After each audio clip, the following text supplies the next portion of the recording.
Hello and welcome to this week's edition of the Championship Talk podcast. In this episode we're going to be reviewing the weekend's fixtures from game day 16, as well as talking all things Carabao Cup and also going through some news articles. But let me introduce myself. I'm your host Paul O'Toole. Joined opposite me as always is my co-host Thomas Falco. Hello!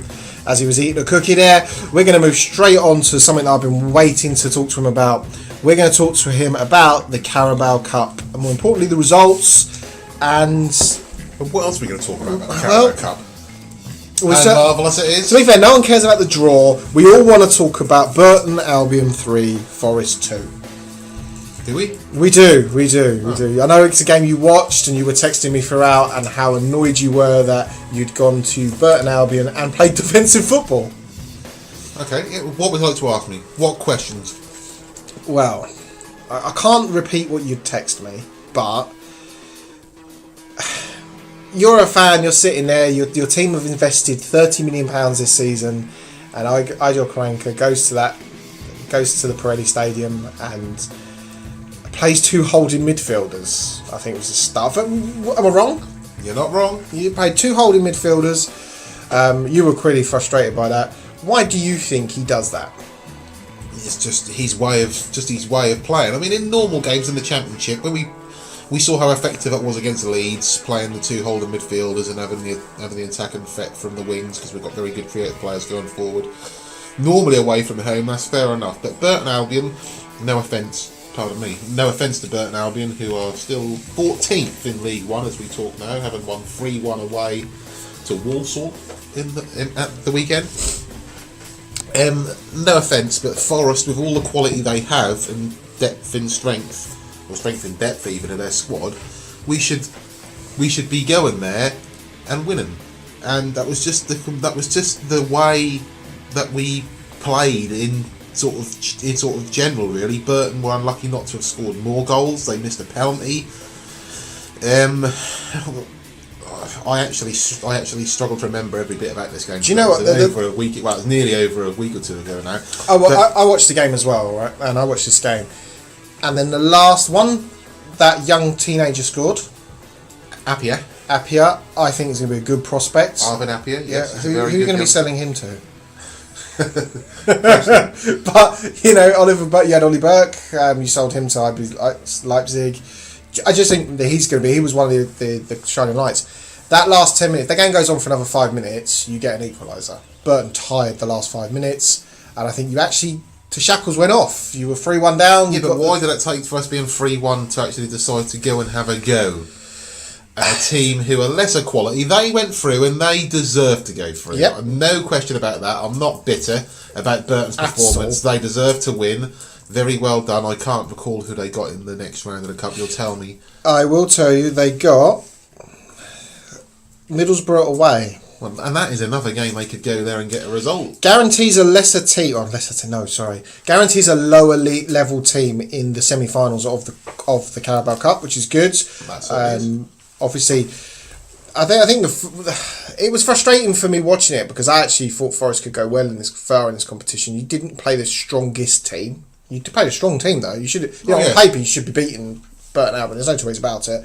I just think he's chucked away a good opportunity to go far in a competition. Now, I get that this is not a priority. Let's be perfectly honest. No, but it's nice to win games and carry on the momentum. Obviously, those players had a chance to shine. Funnily enough, even though he's conceded 3 goals, Luke Steele actually in goals. I'm chewing a sweet. I do apologise. Yeah, stuff in your face. Luke Steele, just in case people think I've lost my teeth or something by the way I'm talking, Luke Steele didn't actually do anything wrong in goal, made a couple of very decent saves. Other than that, and Appia coming off the bench and scoring and grabbing off the bench and took his goal really well. Quite a few of the players just looked lost, and that was very disappointing to say the very least. I can't say what I want to say. Do you know, there were a couple of things I brought out of that. The result, obviously, it did make me laugh when I was watching the game that you lost. And my old man that doesn't like football at all, he even rung me the next day to tell me, did you see the Forest result? Yes, I did. But I just think the couple of things to take away from it. One, Burton Albion, a League One team, their pitch was absolutely immaculate. It was like Bowling Green. I think, you look at the standards in the Championship, they are every ground is a Premier League quality ground, probably bar Wigan that sometimes play rugby on it. Just one or two others, but most of the stadiums, the facilities are fantastic. You then go down to League One, and the Pirelli Stadium's absolutely packed out. That was absolutely. We've criticised the Carabao Cup for attendances. I'm very negative on the format, the Capacity layout. of 4,500 probably, yeah. Yep, 4,500 at the Pirelli Stadium. Fantastic. It was just a really good cup game, and that was what that nights like that are what the Carabao Cup is needing, and a big giant killing. So I will just wrap up the results. Bournemouth beat Norwich. Unfortunately, Norwich weren't good enough to beat Bournemouth. They lost 2-1, which was a bit of an upset given Norwich's form. But Bournemouth... bit of an upset. Bournemouth are a Premiership side. This was a team you couldn't tell the quality between the two teams. Bournemouth got the win, but actually Norwich gave them a game, and I think that was more than you can ask for, especially given Bournemouth nearly beat Manchester United at the weekend. Arsenal absolutely thumped Blackpool 2-1. We won't say no more about that. Guendouzi got sent off. Not very good. West Ham lost to Tottenham 3-1. Chelsea beat Derby. Now, this is a game I wanted to talk about. Everyone's lauding Frank Lampard and obviously Derby played well and actually scored 2 on goals, which was unfortunate. But Derby gave Chelsea a game. I watched the highlights on Quest, which weren't the greatest of highlights. I'm not going to lie.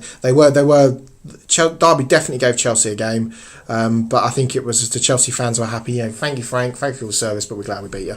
Middlesbrough beat Crystal Palace 1-0. That was an upset because I think that's Pulis would have liked that one, getting one over on Crystal Palace, who he managed. We did say in the podcast leading up to that, but we thought that could be an upset. So. We did, and obviously Pulis had that big run-in with the Crystal Palace chairman about the payoff. That was quite interesting. That have added some sort. Pulis would really like to have beaten the Crystal Palace. That was good. Then Man City beat Fulham. The Leicester City Southampton game was obviously postponed. That'll be played at a later date. Can I just ask? It shows how much interest I played in the Carabao Cup. What was the score in the Man City Fulham game? I couldn't even tell you. 2-0 to Man City, which was actually quite surprising given how Fulham have been linking goals. So the quarterfinals, it's Arsenal against Tottenham. So we get a bye into the semi-final. Leicester City, Southampton against Manchester City, Middlesbrough at home to West Brom to Burton Albion, and Chelsea at home to Bournemouth. I think Chelsea played at home all their games in this cup. They're the old hot ball in the draw. Do you think so? These games we played on the 17th of December. They probably won't be all played on the 17th of December. Most of them get moved to the 18th as well for television reasons. But the Carabao Cup, it's actually good.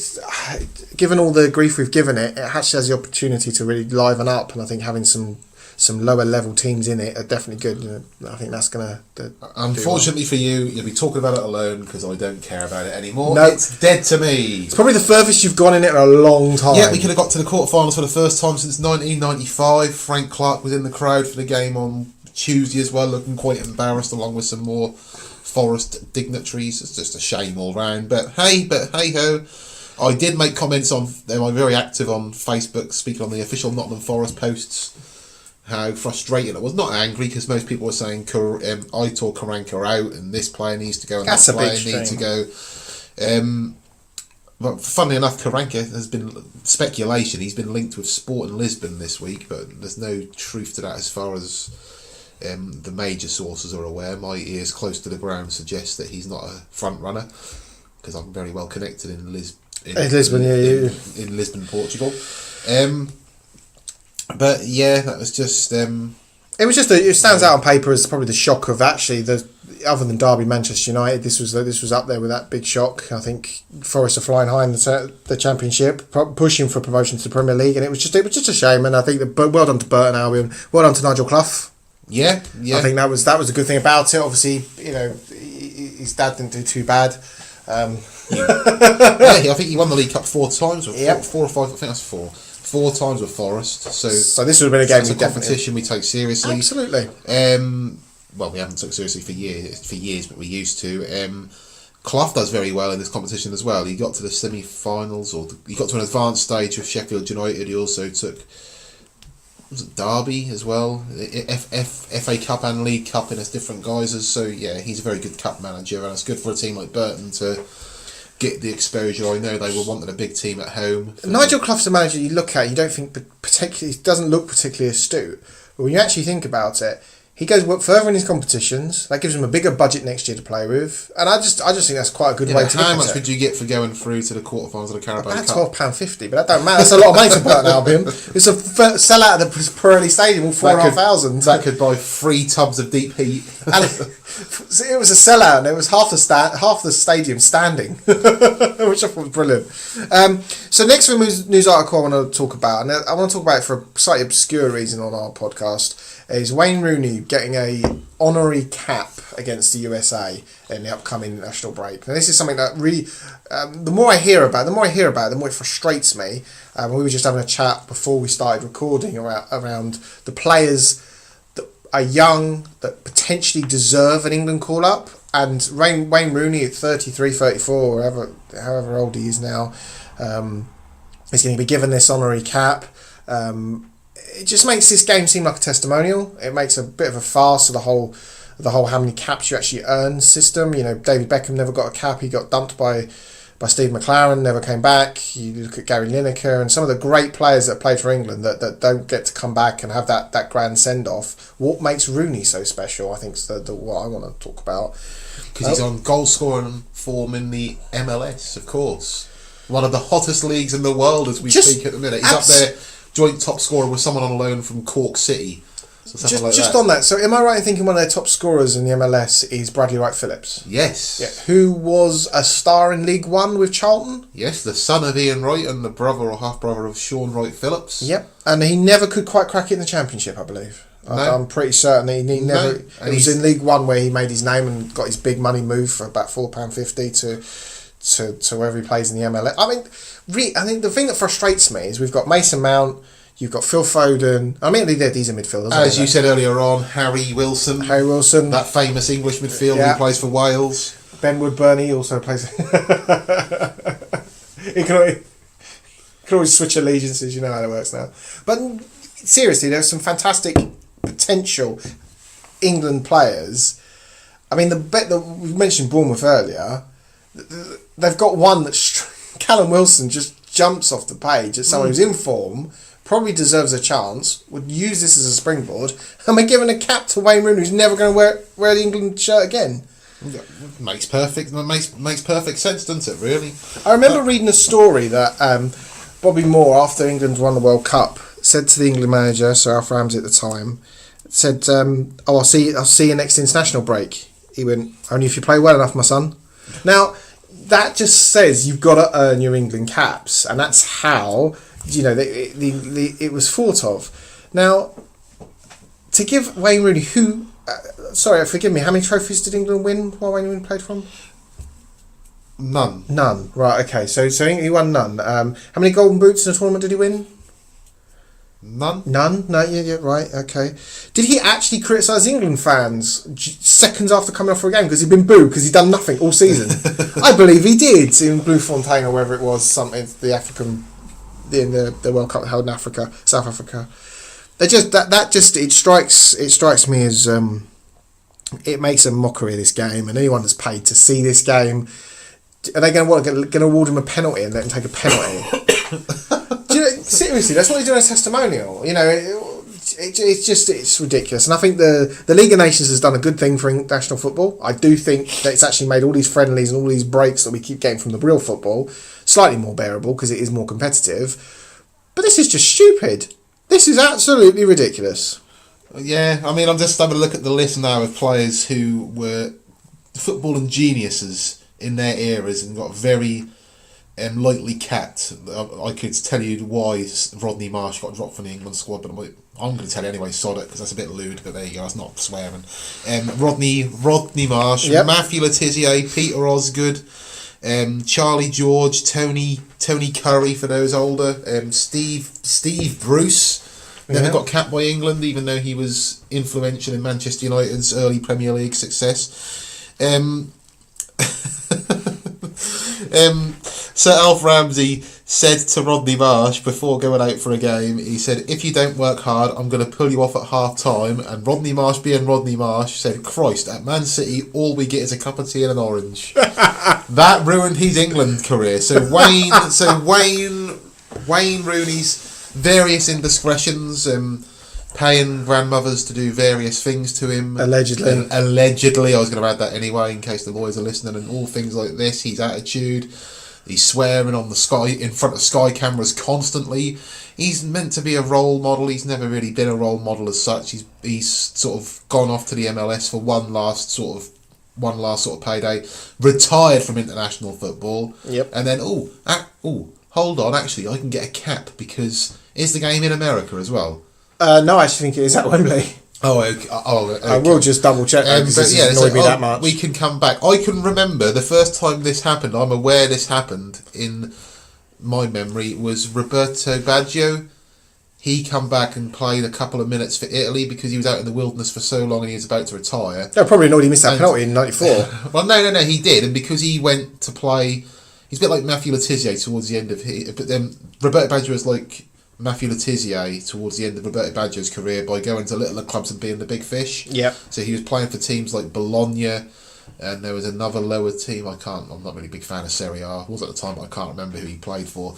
But he was a big star, and he wasn't getting in the Italy squad because a bit like the Dutch in the 70s and 80s and 90s, they would only call up players from certain clubs. Yep. No. So it's for him to get one last swan song, for him being an absolute legend, is fair enough. But Rooney, yeah, he scored a lot of goals, but who were the majority of his goals scored against? San Marino, Trinidad and Tobago. No, that was Peter Crouch scored against Trinidad and Tobago and Jamaica and teams like that, weren't it? Why not give Peter Crouch a swan song? Yeah.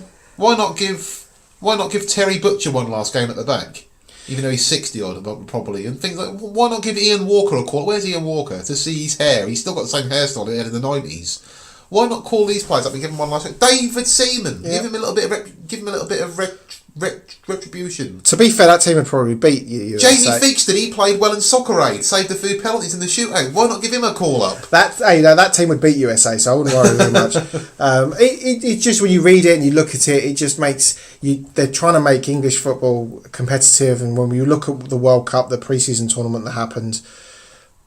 Actually, that was good. That was exciting. That got a lot of people back into international football. And so you get people into international football. They like the young talent. They're good on social media. They connect with people now more than they used to. So what are we going to do? Bring back Wayne Rooney? What? Why? I leave a sour taste in the mouth that Southgate's been very brave in selecting players from lesser squads. No offence to these so-called lesser squads. I was doing the inverted commas. That's not my opinion. That's just a general consensus. And yeah, fallen back because they think that maybe having Rooney's one last game will probably get a few extra thousand on the gate. That's just wrong. And I actually think it'll have the opposite effect. I think the only reason they're doing this, and we talked about this in our last episode about the World Club Cup, and there's been more leaked documents around the teams that are involved and how they want that to work, and they want 18 teams from around the world, 6 English clubs. Right, we won't even go into that. I did that rant last episode. Are Yeovil on that list? No, funny enough, not even Tottenham are on that list, but then we're talking bigger clubs, so, you know. Yeah, Yeovil. Yeah. So you kind of look at this and you think this is just another way to promote football in America. You know, 330 million people live in the States and it's a big market. The NFL, their big game only plays from September till February, so you know it is a big market that happens a lot of the Premier League season. It's so blatantly obvious, and so it's not what fans want to see. It's certainly not what I want to see, and I just think it's dragging up a period of English football that actually can stay in the dark ages because it was rubbish to watch and it actually stopped me watching England. So, rant over with. Let's move on to some interesting news in terms of the Championship and consult more around Wigan Athletic. You said more interesting. Absolutely. Than Wayne Rooney and Wayne Rooney's hair and his Twitter profile. Couldn't care less. Yeah. So David Sharp is to stand down as Wigan chairman with Hong Kong-based IEC poised to complete a £22 million takeover. David Sharp has confirmed he'll stand down as chairman of Wigan Athletic to the Hong Kong-based company as soon as the takeover happens. This come out of the blue a little bit. David obviously part of the Whelan family that they've owned I think he's Dave Whelan's grandson. He is the grandson, yeah. They've owned this for 23 years. He expressed hope that IEC would build on the legacy they leave behind and hopefully not do a Charlton Athletic, but we won't go there. Wigan confirmed on Friday that the buyout had progressed into the final stage and that the IEC shareholders overnight in Hong Kong had agreed the deal. I think that this is interesting. So David Sharp said he decided to sell a year ago. His objectives were to get back in the Championship, to find the right owners, and to put the right manager in charge of the club. Well, I think I judge from what the IEC don't tend to have a background in owning sports teams. They're predominantly sort of things like nightclubs and stuff like that. They don't tend to have a background in owning sports teams. However, it does seem like David Sharp's in interviews that I've read, he has done his research on the type of ownership. He didn't want a Charlton style holding company where there's no one Ramon person. Duchelet. Yeah, well, they don't want. He didn't want a faceless corporation taking over Wigan. He wanted to get them back in the Championship. He wanted to put them back, to some sort of sense of prominence, and he wanted a manager in charge and that would take the club forward. And I think he achieved all three of those. A takeover of a Championship club from a company or group of companies is always worrying. We've seen a lot of. You've got the Venky's that owned Blackburn. You've got a lot of clubs that have been taken over by people that don't have a background in sport, that don't have a background in understanding what the actual clubs mean in terms of a community. Obviously, Dave Whelan ploughed a lot of money in. He had some of Wigan's probably best years, winning the FA Cup, getting into the Premiership. Under his management, they although they got relegated twice, they've never been in they may go out of business territory. When you read that, what were your thoughts? That's sad because, obviously Dave Whelan, you said 23 years, 1995. 23 years. Took them from League Two, as it is now, to the Premiership, established them as a Premier League side for quite a number of years. He done well in nearly making Wigan a football town rather than a rugby league town, because Wigan, a very big rugby league, been one of the better teams in rugby league for years basically. Facilitated the move from, I think they played at Springfield Park back in the day, to the JJB or the DW, whatever it's called. I know it's not JJB DW anymore. now. Dave Whelan Stadium. Yeah. That's a shame because I believe that was. I don't know. Does he still own the club? But he's just letting his grandson run it, basically. Yeah, he's getting on a bit. This sale includes the sale of the stadium, the training ground, the academy, and the old Sharpie's restaurant next to the stadium, which is probably all this company want. They want a big prestigious restaurant next to a football stadium. International Entertainment Corporation is what IEC stands for. That's the only bit of note I've made that you haven't already said, so I thought I'd get that in. That is a shame because Dave Whelan's a proper footballer, man. He was a player, weren't he? Years and years ago. He was a player, and I can't remember. There's a tale about him in the FA Cup final. I think he broke his leg before the FA Cup final, or something like that. So he's a proper footballer, man. So the fact that a club is being sold to people who are maybe got interests outside of football or soccer, as they may perceive it, is a bit worrying. I'm just looking at the league table now, and I'm going to apologise immediately if I miss out the team. I'd stand to be corrected at Championship TA1 if you want to correct me, or Paul might even do it here. But the clubs who are being controlled by non-British people or companies, again, not being xenophobic or anything like that, I'm just saying, the clubs who are transferring from traditional English to new pastures with foreign investment. You've got Hull. I'm working down from the bottom of the table, sorry. Hull with the Allams, we'll talk about them in a minute, hopefully. Reading, they're owned by... They got sold by Mr. Medeski, didn't they? Preston are English. Bolton, no. Millwall, Rotherham. Sheffield Wednesday, Chancery own them. Yep. Obviously, Wigan now. Aston Villa. Yep. As well. Queen's Park Rangers, Birmingham, Swansea. I think are the Americans still involved with Swansea. Yep. Blackburn, we've already talked about the Venky's. West Brom, Chinese interest. There is. Yeah. Nottingham Forest, Greek was. I mentioned the one before, but the Greek shipping magnate, not shipping magnate, otherwise you get hit. Leeds, Italians. That's 3 or 4 different foreign ownerships for them. Derby were American influence. I don't know if they are still or not now, so I won't mention them, although I just have. Naughty Thomas. I think that's it really, unless Sheffield United have got an investment from someone as well. No, they've got that major squabble at board level at the minute of the ownership anyway. It's interesting. I just think that you look at some of these. That what strikes me what struck me about this is 22 million for a team that won the FA Cup 3, 4, 5 years ago. I want to say probably 3 or 4 years ago. 22 million given what Mike Ashley wants for Newcastle. Mike Ashley's been reported of wanting 300 million for Newcastle. And Wigan has been sold lock, stock and Sharpie's restaurant for 22 million. That just doesn't seem a lot. When you look at where Wigan are, and this is, again, I come at this from a very financial point of view. So 16th in the table, currently sitting on 20 points. Actually, no, they're not. Because they lost it. Yeah, no, they are. So they're 6 points off the playoffs, and then they were 10 points off automatic promotion. £22 million doesn't seem a lot of money, because if you were to get in the Premiership, 120 million. Yeah, but at the same time, when you look at some of the other clubs who have been taken over, would you say that Wigan is an appealing place? They don't sell out. Compared to a Nottingham Forest, with of course, not to discuss Nottingham Forest, but Nottingham's a big English city. It is. Birmingham, big English city. West Brom, obviously in the Midlands, vibrant area. There are all, and Leeds as well, big vibrant area. So when you look at Wigan, you think £22 million could be a snip, but also at the same time, their average attendance what's the catchment area? Their average attendance at the DW Stadium has been 12,000 this season. The DW Stadium holds 25,000.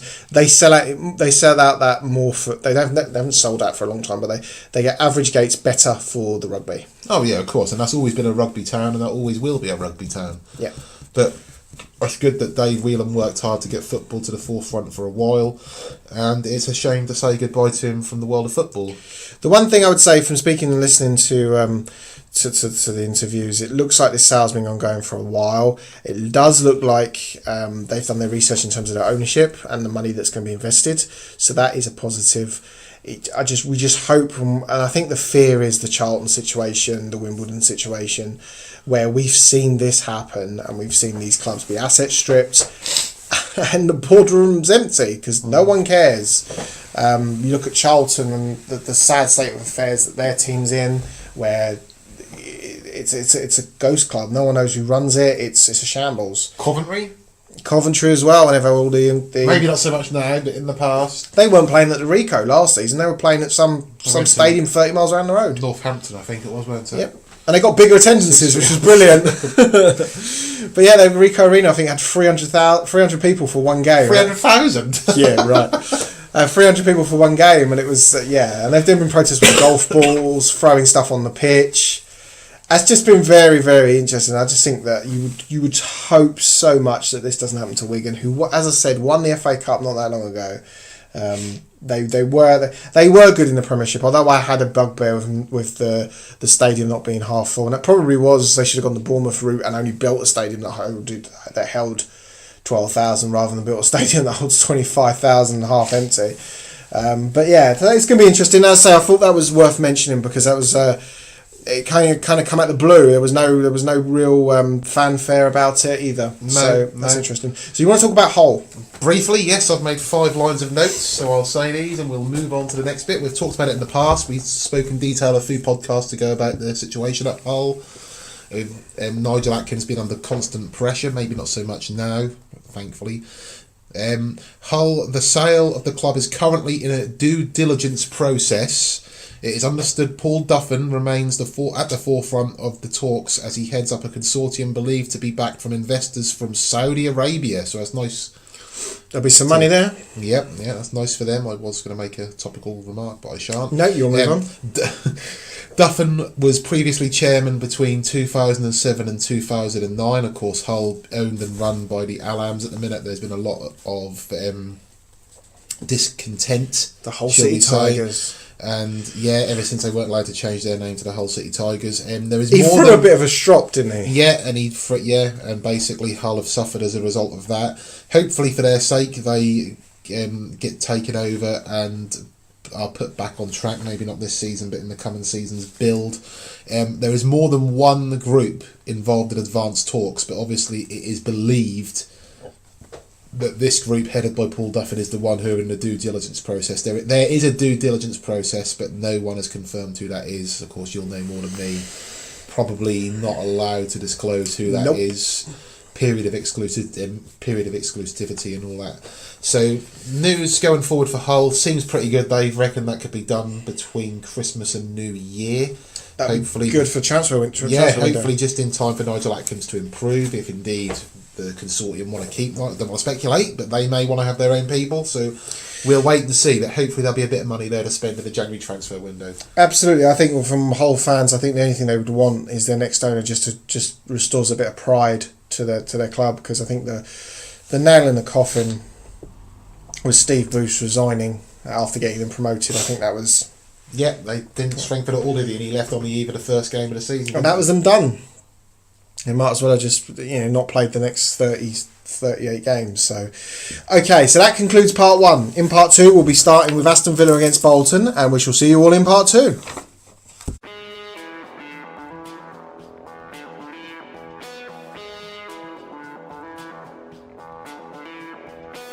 Hello and welcome back to part 2 of the Championship Talk podcast. We start on Friday night. Aston Villa 2, Bolton 0. Most people would have predicted this result, to be fair, but on 4 minutes, Jack Grealish with a right-footed shot. Great work by Tammy Abraham. This was the Premier League quality that he has, and I think this is why he's going to be one of the stars of the future. Great step over. He turns, leaves the defender for absolute dead. Grealish knows he's got the ball, so again, great players, when they receive the ball, players will make runs for them. So Grealish makes a run just behind the defence. Tammy Abraham releases him just at the right moment. Abraham rams the keeper and slots this home on 4 minutes. This was a perfect start to Villa and exactly what the new manager needed. Yeah. Did you see this goal? I did, yes. I did watch the entire game. Don't let my notes deceive you. Very condensed. Yeah, that was a fantastic goal. Showed a bit of Premiership class and shows that Dean Smith is able to transfer his style of play quite quickly. The one thing I want to add to this, and the one thing I noticed straight away, Jack Grealish was playing as a number 10 rather than wide on the right or wide on the left. He was playing up top. He wasn't dropping back as much, and I think that made Villa look a lot more dangerous. Do you think? Yeah. And obviously Dean Smith has seen the potential. Well, we all know about the potential of Jack Grealish, but previous management regimes have said that he probably doesn't chip in with as many goals from normal play rather than set pieces. So good to see him on the score sheet with a goal from open play. Then I want to talk about James Chester. Right, we've seen some amazing overhead kicks. Wayne Rooney shin one in against Man City, and I'm going to keep going back to him.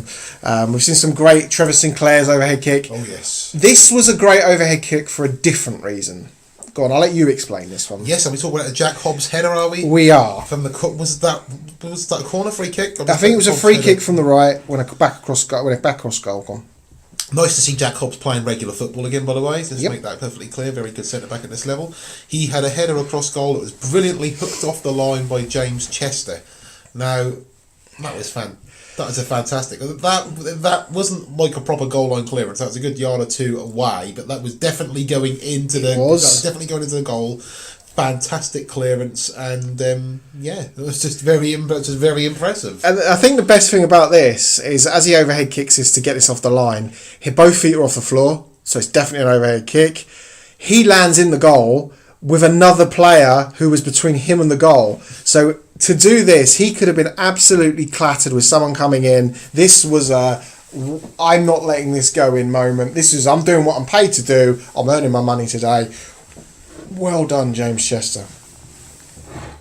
Then, as I say, I made more notes around Grealish looking really good in advanced positions, linking up really well with Tammy Abraham. I think that partnership is going to get better and better and better, and I think that the more that Villa can use the likes of Grealish and Abraham, I think the better their season will be. There was a goalmouth scramble from Codger and McGinn. I thought that was really funny, and I think Ben Alwick really had to... his heart would have been in his mouth there because he had nothing. He had no way he could have done anything about those. Nyland made some really good saves as well. Sorry, he did. I know that sounds a bit. Have you made a note on the other side of Nyland in this game from the corner? Great save to cut across and puts it over. No, I haven't. Corner come in. He plucked it from the air, then dropped it right in front of a foot of a bolt, and the tagger he wasn't expecting it, so he was able to I think with to Nyland, gather the ball. I'm so used to him doing that. That doesn't strike me as an event I need to note down anymore. I think I have to note down when he's making a save because that is more unusual. Then James Chester on 58 minutes, a header from a great Jack Grealish cross. Free kick, he heads it in. There was a bit of offside here. Yeah, marginal. Yeah, no, that wasn't clear. That wasn't clear cut. But he deserved it for the goal line clearance earlier in the game. So. I agree, and that's exactly what I've noted down here. Well, he's offside. He's offside. At the end of the day, he's done enough to earn Villa the points here. Adoma then had a great overhead kick later on, which I thought was fantastic. Goes over, but that was still pretty good. In terms of stats, Villa 17 shots, only 3 on target, 2 corners, 8 fouls, compared to Bolton's 11 shots, 3 on target, 16 fouls. Villa had a lion's share of possession at 60%. I believe you've got what the manager said after the game there. I certainly have. Dean Smith said we deserved to win. Sorry, but I didn't think we came anywhere near our best. Of the 4 games we've had since I came in, that was probably the least dominant we've been. After we scored the second goal, we had a 10-15 minute spell in which we were excellent, but there's still a lot of work for us to do. That brief spell shows me the levels of this group can get to. I'll just say this bit. There was a distinct averageness about the other things we did, but keeping a clean sheet will have given Nyland a lot of confidence, so much so he drops the ball in front of defenders. Phil Parkinson said, we need something to go for us. We had chances, one cleared off the line and a lot of scrambles in the box. Conceding so early was disappointing. Was it concentration levels or was it good link-up play between Abraham and Grealish? Probably a bit of both. But for their second goal, how is the ref given a free kick? I'm gobsmacked. Joe Williams won the ball cleanly with a great tackle. The officials have got to give us a helping hand by getting simple decisions right. I was livid. It's unacceptable at this level. They are probably not up to the standard required, so he'll be getting a talking to by the FA. Wonder if that was the same referee from the Leeds Forest game. Yeah, always go back to Forest. Anyway, 30,000 people at Villa Park. Bolton are getting Phil Parkinson's getting some stick from his own fans. Yeah, they are in free fall, I think is the word I saw, and it's quite concerning, really. I think the more alarming thing is their goal difference is clocking up by the minute, and I think that's the second worst in the division, isn't it? It Minus is. 11. And Bolton are a team that started so well. They started like a house on fire, and I think they're going to have a target. They're now having the season I think most people would have predicted they was going to have. But anyway, Phil Parkinson, although there are teams that have done worse than this season, I think that he's obviously been a victim of the early success, I think, and I think, all of the uncertainty can't help either, to be fair to him. Potentially being wound up every 5 minutes is probably ain't going to help. Yeah, that's hard, and that's not just him, that's the team and the club as a whole, isn't it? So clubs, when you talk the types of transfers these clubs are going to be making, and that they have the players in mind now, or they're preparing now, Phil Parkinson isn't. Phil Parkinson's probably going to wonder, when the next going to get the letter from HMRC that's a winding up order. So their future is determined by their ownership situation, determined by the finances, and unfortunately that doesn't look rosy. And I think I feel for Bolton's fans because they're having a rotten time at the minute. So we'll move on to Blackburn 1, QPR 0. This was the first of the Saturday games. Yeah, not a good game. No, and the fact that my one and only note is the goal in the 87th minute. And there was 3 games that if you watched on Sky, the Championship Goals programme, that was an hour long, there were 3 games where the highlights package showed less than 20 seconds, which just shows you some of the quality this week wasn't the best. To be fair, to round up my notes and whatever, I do read the reports from the local press for both sides to get a fair reflection. Yeah. Obviously, if you're reading the Lancashire Evening Press, whatever that's called, that will be Blackburn and negative QPR, and QPR will be the other way around, positive QPR, negative Blackburn. And if you just look at the stats for this game, I know to go through them in a minute. I don't want to cut ahead. I'll just say shots on target for this game. Blackburn 2, Queen's Park Rangers 1. So sums it all up, really, doesn't it? And one of them was do the penalties count as a shot on target? They do. Yeah, so there you go. So it goes to show, doesn't it? But I didn't really glean a lot from the press reports for this game either. So that's just a... Only note I made from the first half is Lumley made a good save. That was it. Absolutely fabulous again from Lumley. Blackburn Rovers wanted a penalty in the first half. No, given. They covered that in detail on Quest, didn't they? About as dodgy as the one that was given, which I didn't think was a penalty. I don't think that was a penalty. But it was well put away by Dak on 87 minutes. Yeah, you can't really argue with the quality of the penalty, but Gowan on Brereton, I've seen him fall quite easily in the past for us, so doesn't surprise me really. He was wearing a Forest shirt. It'd have been a poleaxe, according to you. 13,000 at Ewood Park. As you said about stats. Sorry, mate.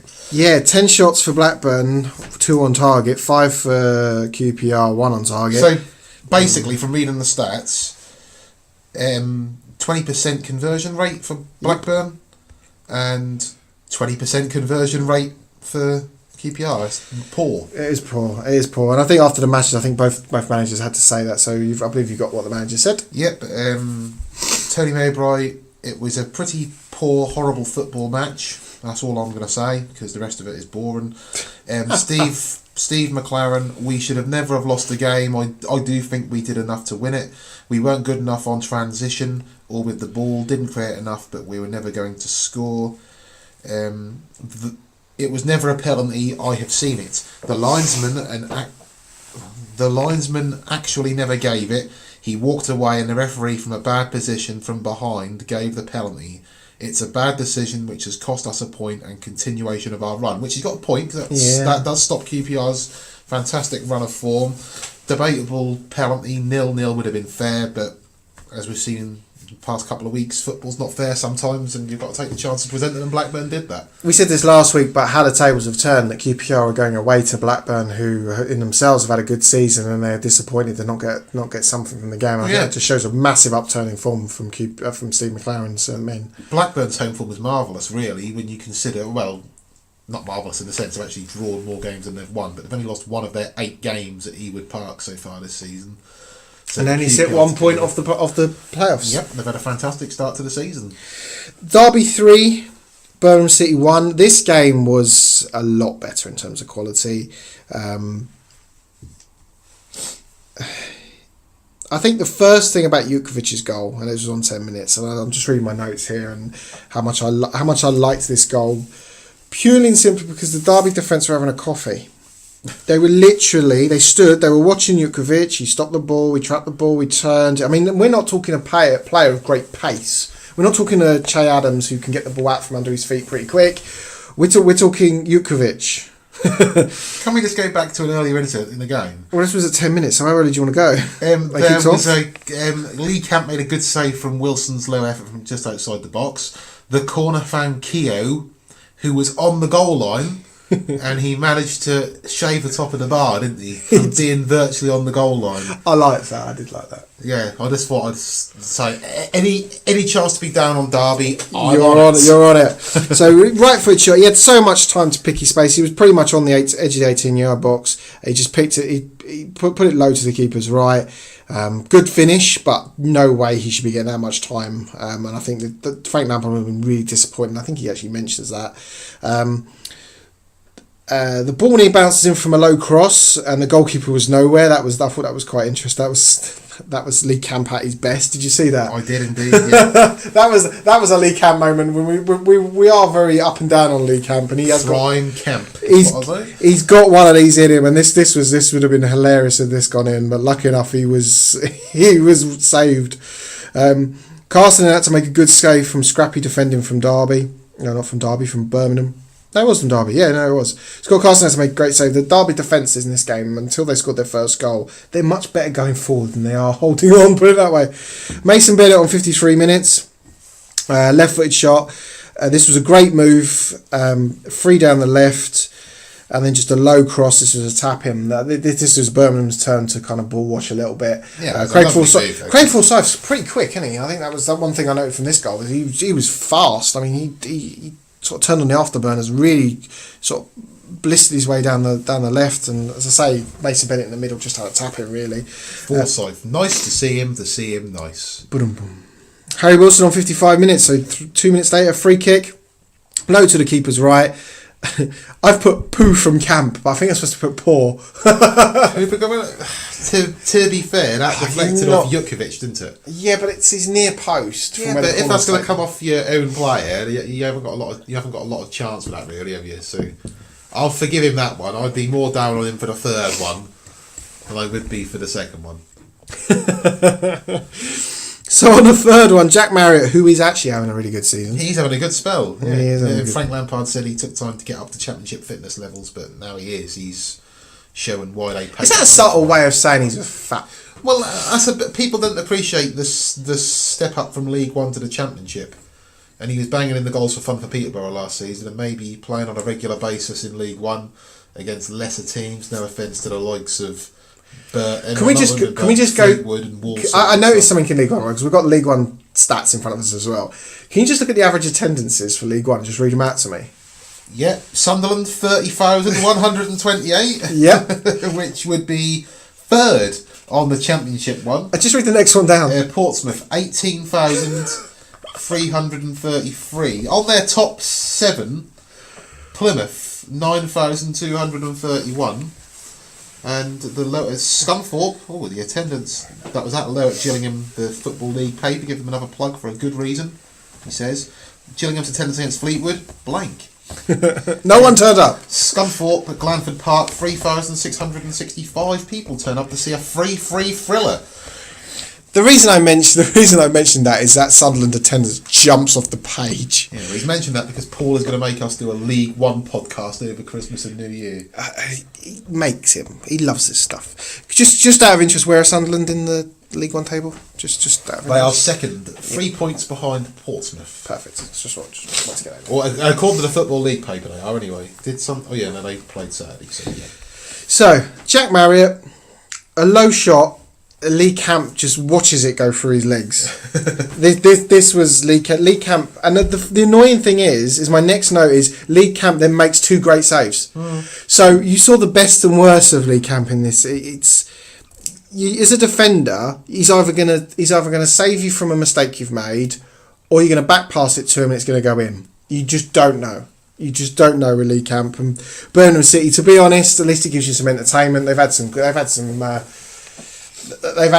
had a lot to cheer about, certainly last season. This season's been a lot better for them, and even if you've got a clowning goal, I suppose that still helps. There's only one goalkeeping clown, Jan Tomaszewski. You don't know who Jan Tomaszewski is, do you? No, I've got a blank. He played. England had to qualify for a tournament in the 1970s.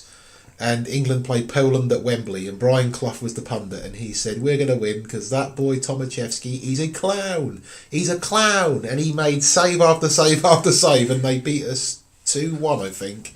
They qualified, and we went out. That was the end of the Alf Ramsey era. Education here on the Championship Talk podcast. Absolutely. Derby had 70% possession, 18 shots, 10 on target. So I know we're giving Lee Camp a lot of stick, especially for the third goal. He had a busy day. We'll go with that one. Birmingham 30% possession. That's nothing unusual for them to be dominated in possession. 6 shots, 3 on target, 7 corners. Derby were the better team here, and they showed their class. I think this was maybe one game too many for Gary Monk's men. They played a lot of games. They don't have the biggest of squads. When you look at the players they've used, I think he's only used 17 players this season, which isn't a lot. Which really isn't a lot. And obviously, with Frank Lampard being able to, you look at the bench that he had, Joseph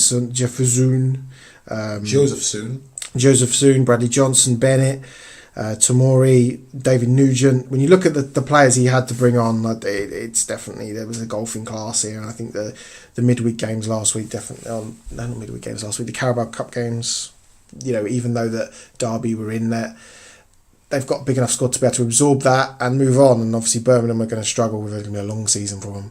You have what the manager said. Yep, because I'm not going to talk about Derby because I refuse to say anything positive about them. Frank Lampard said we were too slow on the ball, and even though we were in the game, we were moving the ball too slow. We needed to be quicker on it, and I said that in no uncertain terms. And the great thing is the players took it on instantly, and they changed it with their urgency in the way that they played.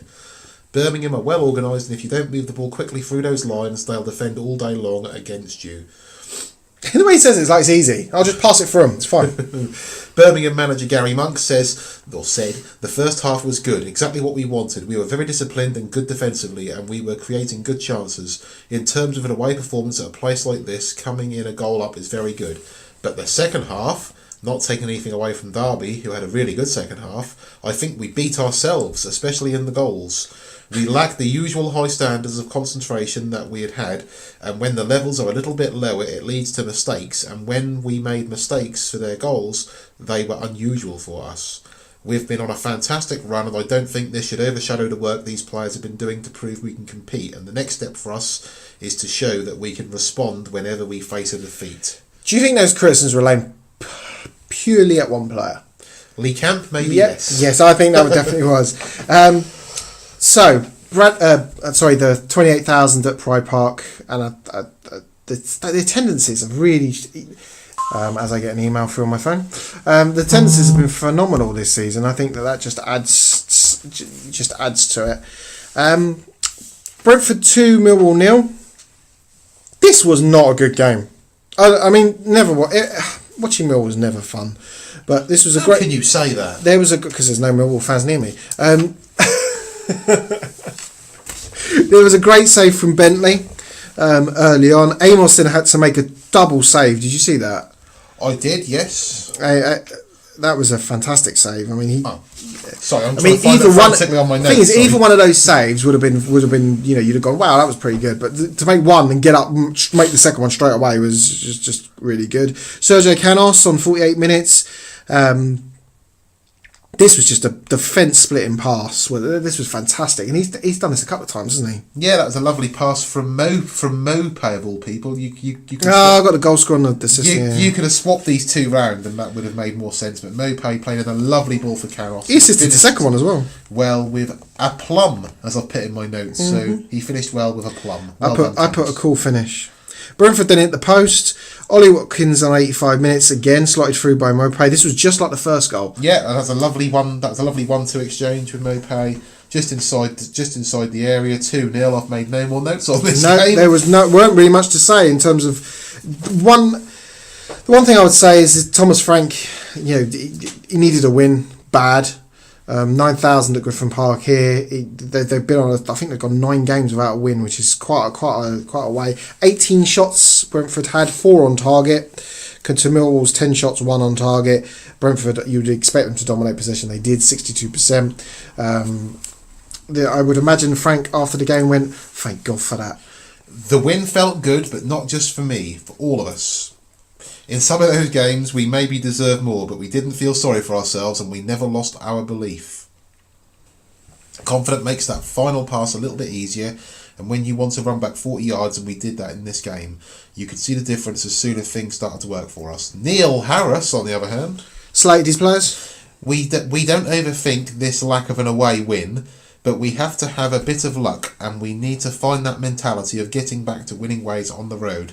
At this level, you have to work at it to make it happen, and as a group, I don't think it's a major issue that hard work won't resolve. For 45 minutes, we showed we can defend very well on the ropes and be strong against good sides, but ultimately we paid the price because we gave 2 goals away. That's actually quite positive for him. That was. I'm quite surprised by that. Reading 3, Bristol City 2. This game was boring. For a 3-2 game, it was, wasn't it? I mean, we're not just saying that. I mean, there was goals in this. There was quite a bit of action, but it was dull. 28 shots, 10 on target, 7 corners, 21 fouls. What more do we want? Football. Meite 8 on 8 minutes, a left-footed shot. Basically, they reworked the free kick, play it back in. This was a good low shot. This was a smart little finish from Meite. The Marlon Pack on 23 minutes. Great move. The defenders were just static though. I mean, they just watched this. So Reading go 1-0 up. You know they aren't holding on to a lead. Let's be perfect. Honest. Reading go 1-0 up. There is no way this is ending 1-0. So Marlon Pack and it's the Reading defenders just switched off. Walker was the busier of the two goalkeepers, which is actually saying a lot. So Reading's goalkeeper, Sam Walker, who actually did really well, I thought, even though he let in two, was certainly the busier of the two goalkeepers. Liam Kelly then gets Reading back into the lead. What a lovely goal. Just curls it, top corner. Gets the ball from Tyler Blackett, and then he had a little bit of time to get the shot away, but he shifts the ball, and then he just buries it, curls it right into the right-hand corner from the left-hand side of the pitch. It's just a fantastic goal. Gave O'Leary no chance. And he gave O'Leary absolutely no chance. Then minutes later, looped him from across, just hoofed into the box like you wouldn't. It's almost like when a goalkeeper takes a kick. That was how high it went up. Then the header gets knocked down, and he just sneaks in. Josh Brownhill 45 minutes to level it up. I mean, you can't describe that. I just ain't got the words to describe that goal. Poor. Yeah. There you go. Poor. Go with that one. That's our word of the game. Poor. Then Bakuna on 66 minutes. Mo Barrow, who I want to single out as playing really, really well in this game, and never gets the plaudits I think he deserves. This was a great move. It's right-footed shot, but it was all about Mo Barrow. Bristol City then hit the post, and a great double save from Walker again late on. This Bristol City could easily have won this. This could have easily been a draw, and I think the most unlikely result was a Reading win, to be honest. 14,000 at Madejski Stadium. Reading had 8 shots, 3 on target, scored 3 goals. Bristol City had 21 shots, 7 on target, 6 corners. Seriously, I mean, Lee Johnson would be walking away from this game thinking, I just don't get it. They've had 3 shots, all 3 of them have gone in. They've had 1 corner all game. We've had more possession, and the man of the match is easily Sam Walker. Yeah, it's just the way football goes sometimes, isn't it? Absolutely, and I think Bristol City, the luck's just not going for him at the minute, and I think that's pretty much what was said. I know it was Bristol City's assistant coach I've got down here. That was, yes, that's what I found in the write-ups as well. Paul Clement, though, the Reading manager, said, I am pleased with the result. I think it was a big game for everyone involved at the club. Me personally, the players and the fans. Unfortunately, we got the result that we so desperately wanted today. I think hard work was the basis of getting the result. It was the fight and the commitment. It was right there from the start. I said to the players leading into the game in training, and also the players before we went out, if you give that effort and commitment, the fans will get behind you. 100%. I think the fans are very honest. I think they have been patient with the team. They have been disappointed with the performances and the results, but they also want the best for their team, and today saw their players fighting for the shirt. Dean Holden, the assistant head coach, as we said previously, ultimately we have not defended well enough for 2 of their goals. When you concede 3 goals away from home, it's always going to be a struggle. At 2-2 at half-time, or Desmond, we feel that we had enough to certainly take a point from the game, but we felt like we wanted to get on the front foot. The 3rd goal is a tough one for us. It's a tough goal to concede. We fought right to the end. The lads gave us everything. What I will say is, reading the match reports, is that your mate Mo Barrow has just returned from a 3-game suspension for a violation of club rules. Don't know if you knew that or if you'd read anything else into it, but he actually tried to win a game. I just said he was suspended for a violation of club rules, and as far as Reading are concerned, it was an internal matter. So it'd be interesting to know what it was, but he served a 3-game suspension for that. He's been injured at times. So they suspended him for 3 games. Yeah. They pay his wages, and then suspended him to do the job that they pay him to do. Have I got that wrong? Yeah, but we didn't know if the suspension meant 3 weeks' wage, Doctor. We don't know. Well, just fine him 3 weeks' wages. That makes no sense. It depends on how serious it is. We don't know, do we? That's the thing. All sorts of things. Well, I swore at a referee and got a 3-game ban. So what do we think he possibly could have done? I mean, it just makes no sense. So my employee has done something I don't like, so I'm not going to let them do their job. That's who made that rule up? I'm sure if you look on Twitter, you'll see some of the rumours floating about, but we're not one for speculation. No, we're not one for speculation. All I would say is, why not just keep... Okay, now you've got to stay at work and you've got to run around the pitch 100 times. You got to run 23 miles till you can play a game. I don't know. That's a violation of human rights, though, mate. You can't do that sort of thing anymore. Can you not? No, trust me. I tried at work. Did you really? Violation of human rights. They send you on some of them courses, don't they? Anyway, so moving on from that, I'm still stunned by that. Paul Clement. Oh, one of your best players. That's fine. He's suspended for 3 games. What? So Hull City 1. West Brom 0. West Brom, the team that have scored the most goals in the Championship so far this season, have been best to watch, were absolutely dire. They were awful, and Sky literally only showed the goal. It was that bad. It was awful, and Hull deserved the win. Hull hit the bar. Hull were the better team. West Brom had some neat play, but no end product whatsoever. I think they were literally reduced to shots from outside the box. I can't remember David Marshall having to do a great deal. Fraser Campbell then on 38 minutes, right-footed shot. He hit the post, and he was just the first to react. This was just a good goal. Sharad Bowen met by the head of Jackson Irvine onto the post. Campbell reacted cat-like and made it 1-0. That's no coincidence that 2 of Hull's big players were involved in the build-up to this goal. Jackson Irvine. Jackson Irvine, yep, and Gerard Bowen. Other than that, I've made no other notes because West Brom were very disappointed in my eyes, and I think that'll be reflected in the notes. I know we've got some West Brom fans that follow us on Twitter, and actually West Brom have been in freefall. They're now outside the playoffs. They've been exciting to watch most of the season. Unfortunately, they have had some iffy results, and I just think it's going to be so close at the top. You know, the difference between being outside the playoffs and not is 5 points, and I think you cannot afford to have bad results. The 2 teams that go up automatically, it will be decided with the teams they beat in and around the playoffs. I think that will be the consistency that gets you promoted this season, and West Brom at the minute aren't showing that consistency. They should with the squad they've got. I think that's the one caveat I'll add to that. West Brom had 9 shots, 2 on target, and I think that's just not good enough. 58% possession. Hull had 13 shots, 3 on target. You don't expect much more from Hull, not really, not where they are.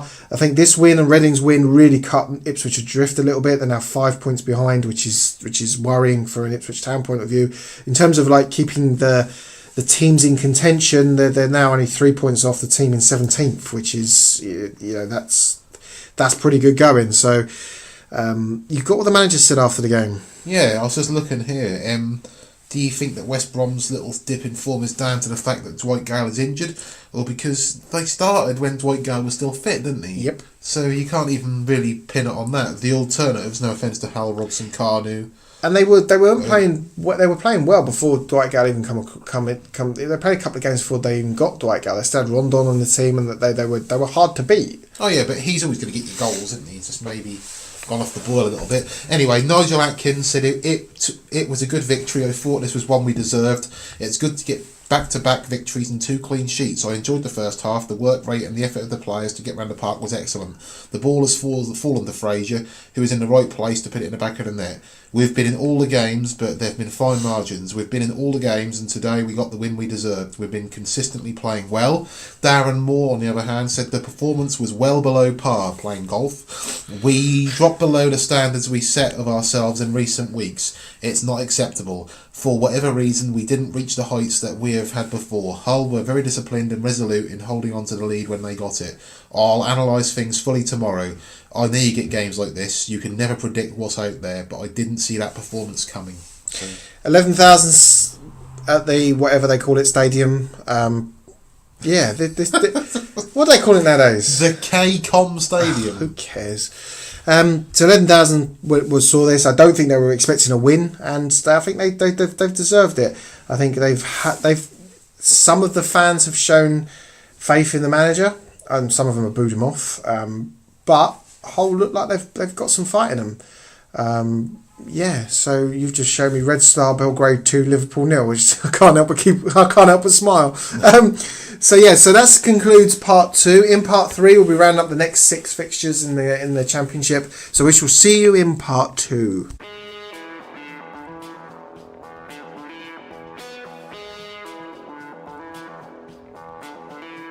Welcome back to part 3, not part 2. In this part, we're actually going to start with one of the best games of the weekend, partly because they got a point and they're not completely rubbish, and partly because they're playing against a team who put a defender in goal. So it's Ipswich Town 1, Preston North. Even a forward. It was a forward. It was Gallagher that scored the goal, wasn't it? Mm-hmm. And he was a substitute as well, which I thought was quite funny. So it's 1-1. Bit against probably form, I would say. 15,000 at Portman Road. A lot of people had Preston to win this. I actually had Ipswich to win this with Paul Lambert's first home game in charge. Roberts looked good since it was his first start, which I think was which is a little bit. Why didn't he start other games? You got to ask that question. Maxwell was sold well short by his defender. He gets to the ball first, then on the rebound he makes sure he ain't getting the ball, but neither's the attacker. He absolutely clattered him. Being a goalkeeper, you're a goalkeeper. Can I ask one question before you ask this question? Go on. How is your ankle? Right. Okay. So similar incident happened Thursday night. We're on opposing teams. I'm about to shoot, and I get absolutely clattered to the point I'm hobbling to my car. Yeah, thanks for that. I bruised my toe. So did you? Oh, poor you. Anyway, Maxwell did it in front of 15,000 people. You did it in front of 7. They all laughed. So Maxwell was sold really short. And he did well to get to the player. Oh, yeah, no, he done a fantastic bit of skill to beat the first one, but then he just lunged in on Roberts. Yep. Freddie Sears and puts his penalty away. I just think it should have scored more. I think that they had the better line share of the play. They actually had some good opportunities. I think the one thing that kind of allowed Preston to get into this, it was Ipswich are almost in that we're not sure how to play with the football. Yeah, they were very wasteful in front of the goal. Yeah, they almost didn't know what to do in them type of positions. But then on comes Paul Gallagher on 73 minutes, takes a free kick. I just think if I'm playing for Ipswich, I probably could the way they played this season. This was a really poor goal to concede. I'm jumping, I'm down, yelling at my defenders, the goalie. Just how does he score this from there? It's a low footage, it's a low shot to the left. There's so many players in the way. Really? None of you can get your foot on the giant white thing that's coming towards you? No, I thought we'd seen the last of the lowish free kick. Although that wasn't an across the ground free kick. Did you see that defender for Inter Milan in the Champions League? Who laid behind the wall so they jumped and he done it. That's fantastic. The wall jumps, so it just hits him. This one, I didn't know if that was created from a gap from a Preston player running out or something. It didn't look like that. It just looked like he bent it around the wall and the goalkeeper was like, oh my god, he's actually shooting. Yeah, but you're taking a lot of trust on your wall, and that's how a goalkeeper has positioned himself, and he obviously didn't position himself well enough to do anything about it, did he? No, he's trusting a wall made of sand. And the thing is, Gallagher hit that quite hard as well, so he probably wouldn't have time to react if he wasn't. No, because it was literally on the 18. I mean, it was. So you'd be expecting your wall to do a job. Then Maxwell got the worst second yellow, because obviously he got booked for the penalty, which probably could have been a straight red, because it was a bit GBH, a bit like what you did to me on Thursday night. Probably should have got a red card. Then Maxwell comes steaming out of his goal to attack a winger. And I'm going to use the word attack, because what? I feel like how Jackson just played dead until he got the second yellow card. He just lay there motionless. That weren't quite as bad as that, but no. Maxwell runs after him like he's just stole his wallet. That's crazy, absolutely crazy. Yeah, but he come charged obviously. He was lucky not to get a straight red. To be he was. It was assault. He absolutely clatters him. Can't do that. And what an eventful. You can't do that. One, it was not even. It weren't in the box, right? It was on the touchline. He hits him on the touchline. What are you thinking? I know, it's just a rush of blood to the head, but. Which is a shame because he's actually probably him going in goal has been involved in the upturn of Preston's form lately as well. It has. So do you not quite think unfortunate. He's probably booked a holiday to Marbella and didn't expect to be playing, so he's just thought, I didn't get a red for the first one. I'm going to make sure I get one for the second one. Get a couple of game ban. Just just just crazy. So- and then, ironically, an eventful couple of minutes, Gallagher comes on in the 72nd minute, scores his first touch in the 73rd minute, then is put in goal in the 75th minute. Because obviously Preston using their last substitute to bring on exactly who? Gallagher. So obviously he then gets the spare goalkeeper's jersey, doesn't even have a number on the back or a name. He has to borrow the goalkeeper's gloves. Can you imagine being, right, so you've waited all seasons for your chance. Substitute happens. And you've got to give your gloves to the player to go in goal? You're going to be so... Even more, this is the question I'll pose to you. Even if they did have one sub left, do you put Gallagher in goal over Declan Rudd? That's the big... You put Gallagher in goal. He played well. Big. He made a couple of good saves. He made a fantastic save from one effort, didn't he? Was that the effort from... It was the volley. Was that Rowe? Yeah. He doesn't just palm it over, he palms it out, away, far. I mean, I'm sorry, there are 10 goalkeepers in this league that could learn from Paul Gallagher. Don't knock the ball into your 6-yard box. He palms the high shot, and it's right in front of him, he should save it, absolutely. But he palms it away and gets it out of his 18-yard box. If he can do it, why can't Declan Rudd? Why can't be I mean, Ipswich are going to sign him as a goalkeeper. So an eventful game. Now, it just shows how Ipswich have struggled in that they can't even beat 10 men and no goalkeeper. With a striker in goal. 13 shots, 2 on target, and one of them was saved really well by Paul Gallagher. 17 fouls, that just shows where their mind was at. 54% possession, 8 shots, 3 on target to Preston. Overall, I think Ipswich Town had the opportunities to win. They just lacked killer instinct in front of goal. Confidence, I think. Preston will be happy given the circumstances and their calamitous goalkeeping.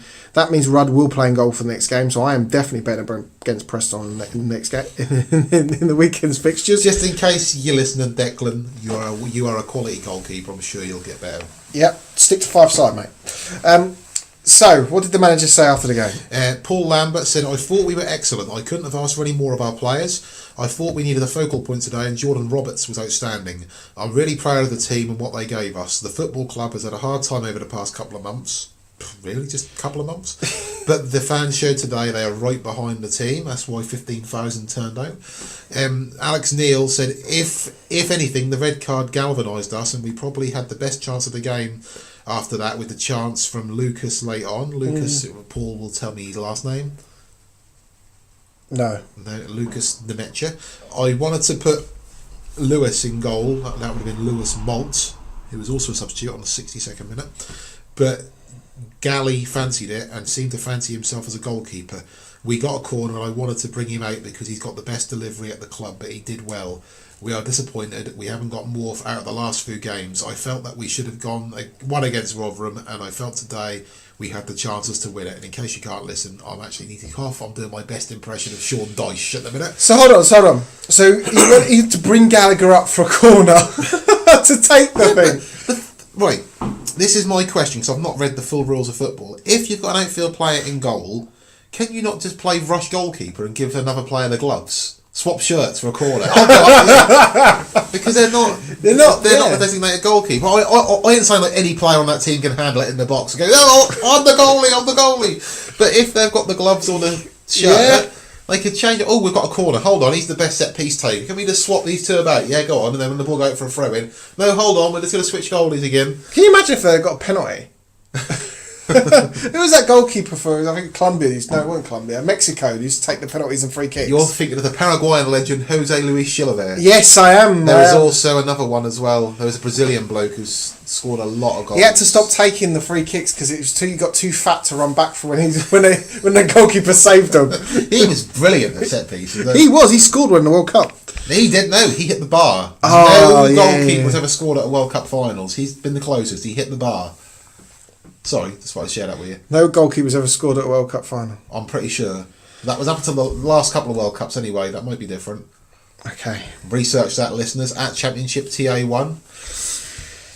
So, Forest 1, Sheffield United 0. Not a lot to talk about in this game. The other game that had just the goal. Not even I can drag much out of this. My first note, right? So, this game was crap. This game was long-range efforts only. Where was Billy Sharp? And then I put Lewis Grabham, 69 minutes from João Carvalho free kick. It just hit his head. He didn't seem to know what happened. That wasn't a free kick. Can I just say that wasn't a free kick? Was it a corner? Then they recycled it and then crossed it in. He just received the ball out wide, took on his man. And then Lewis Grabham seemed shocked that he'd hit him, and then shocked that he'd scored. No. Yeah, I don't think he meant it. No, we've talked about in previous weeks that the understanding between Carvalho and Grabban is getting better and better as each game go on. He whipped that ball in with some ferocity. I can't even tell you if that would have gone in without Grabban getting a flick on it. To be honest, you're probably right. It was curling in, and Grabban made But sure. he got that little flick that fooled the goalkeeper, and that was it. Really, he does. I mean, that's 10 goals he scored now. Grabban in all competitions for us. He scored that goal in the cup against Burton. He scored 9 in just league goals. Yeah. I mean, he's only 2 off being top scorer. It's like one of us tipped him to be a really great signing. Yeah, one of us did. One of us done that, and the other one tipped Norwich to struggle. So, yeah, we won't say who's who. And you know, it's a marathon, not a sprint, mate. I'll tell you that. And I'm not even the gambler. I haven't had a bet on Norwich being relegated. To be fair, I wouldn't at the minute. No. 28,000 at City Ground to watch this. Now, big house, 2 teams that play good, attractive football, but they just decided not to in this game. No, the thing is. And Chris Wilder said it in his post-match press conference. Forest, as we said before, play a certain style of football, and that was effective against a team like Sheffield United because it frustrates them. You saw Forest done against Leeds. Yep. A very similar type of thing, and Leeds had to cheat to get an equaliser. That will never, ever go out of my mind. They had to cheat to get an equaliser. So... Sheffield United come here free flowing, like to score goals. 27 goals this season. All from in the 6-yard box. As I said, the Sean Dyche again. All from in the 6-yard box as well. And we just know how to grind out results. And Sheffield United weren't able to come up with a plan B. We stifled and broke up their attacking positive play. And they couldn't find another way to break us Sheffield down. United this season have been a possession-based team. They've got the ball out. They've got to get the ball out wide. They cross it low. They work into some really dangerous areas. You're right. You didn't let them do that. You absolutely didn't let them do it. As a fan, I know I'm very down on Forest being very sort of negative when it comes to playing 2 holding midfielders home and away. But in games like this, where you know teams can overrun you and catch you on the break with our shaky defence and the way we can't handle crosses for some unknown reason. I don't know what they do in training, but they just can't handle balls into the box. Because Pantinello's not tall enough. We play. Don't get me started on him. We just could sign Paul Gallagher. We could do. He'd probably make more saves. But we just managed to break Sheffield United down. We got our goal, and they were never really a threat to us. They had a header at 0-0. They had one shot on target. Egan. One shot just went wide. I think Pantilimon dealt with the only shot that come on target. Yeah, I think this comes down as well. That's not been highlighted enough in the papers or the press. Claudio Jakob. Is that Claudio Jakob? Claudio Jakob, yep. I should know he plays for us, but there's a couple of Jakobs. I think I've had the right one in my head. Made his full debut for us, and he got absolutely rave reviews. Him and Gideora in holding midfield were very, very effective. They're both very good on the ball as well, especially Gideora can pick a pass from 50, 60 yards. He's phenomenal when it comes to that. And Carvalho had a go and day. Set up Grabban to score if he's any chance, really. Very good to see Karim Ansafarad come on as well. He come on in the last minute, probably give Grabban a round of applause, but he got his work permit through it on Friday, actually, and played a couple of minutes on the Saturday. Very promising, the Iranian international. Yes. Be interesting to see what he can do given a run of games, although we only ever play one up front, but there we go. But a win's a win, take it, move on to the next game on Saturday. 100%. You're playing the team that were currently top of the league. You can't argue with that. Or were at the top of the league until Norwich's amazing result. I just think you can't fault. You're in the playoffs. If you're there come the end of the season, you take that. And I think that's the thing is, the irony is, we should be 2 points more. We should be on 28 points, but there you go.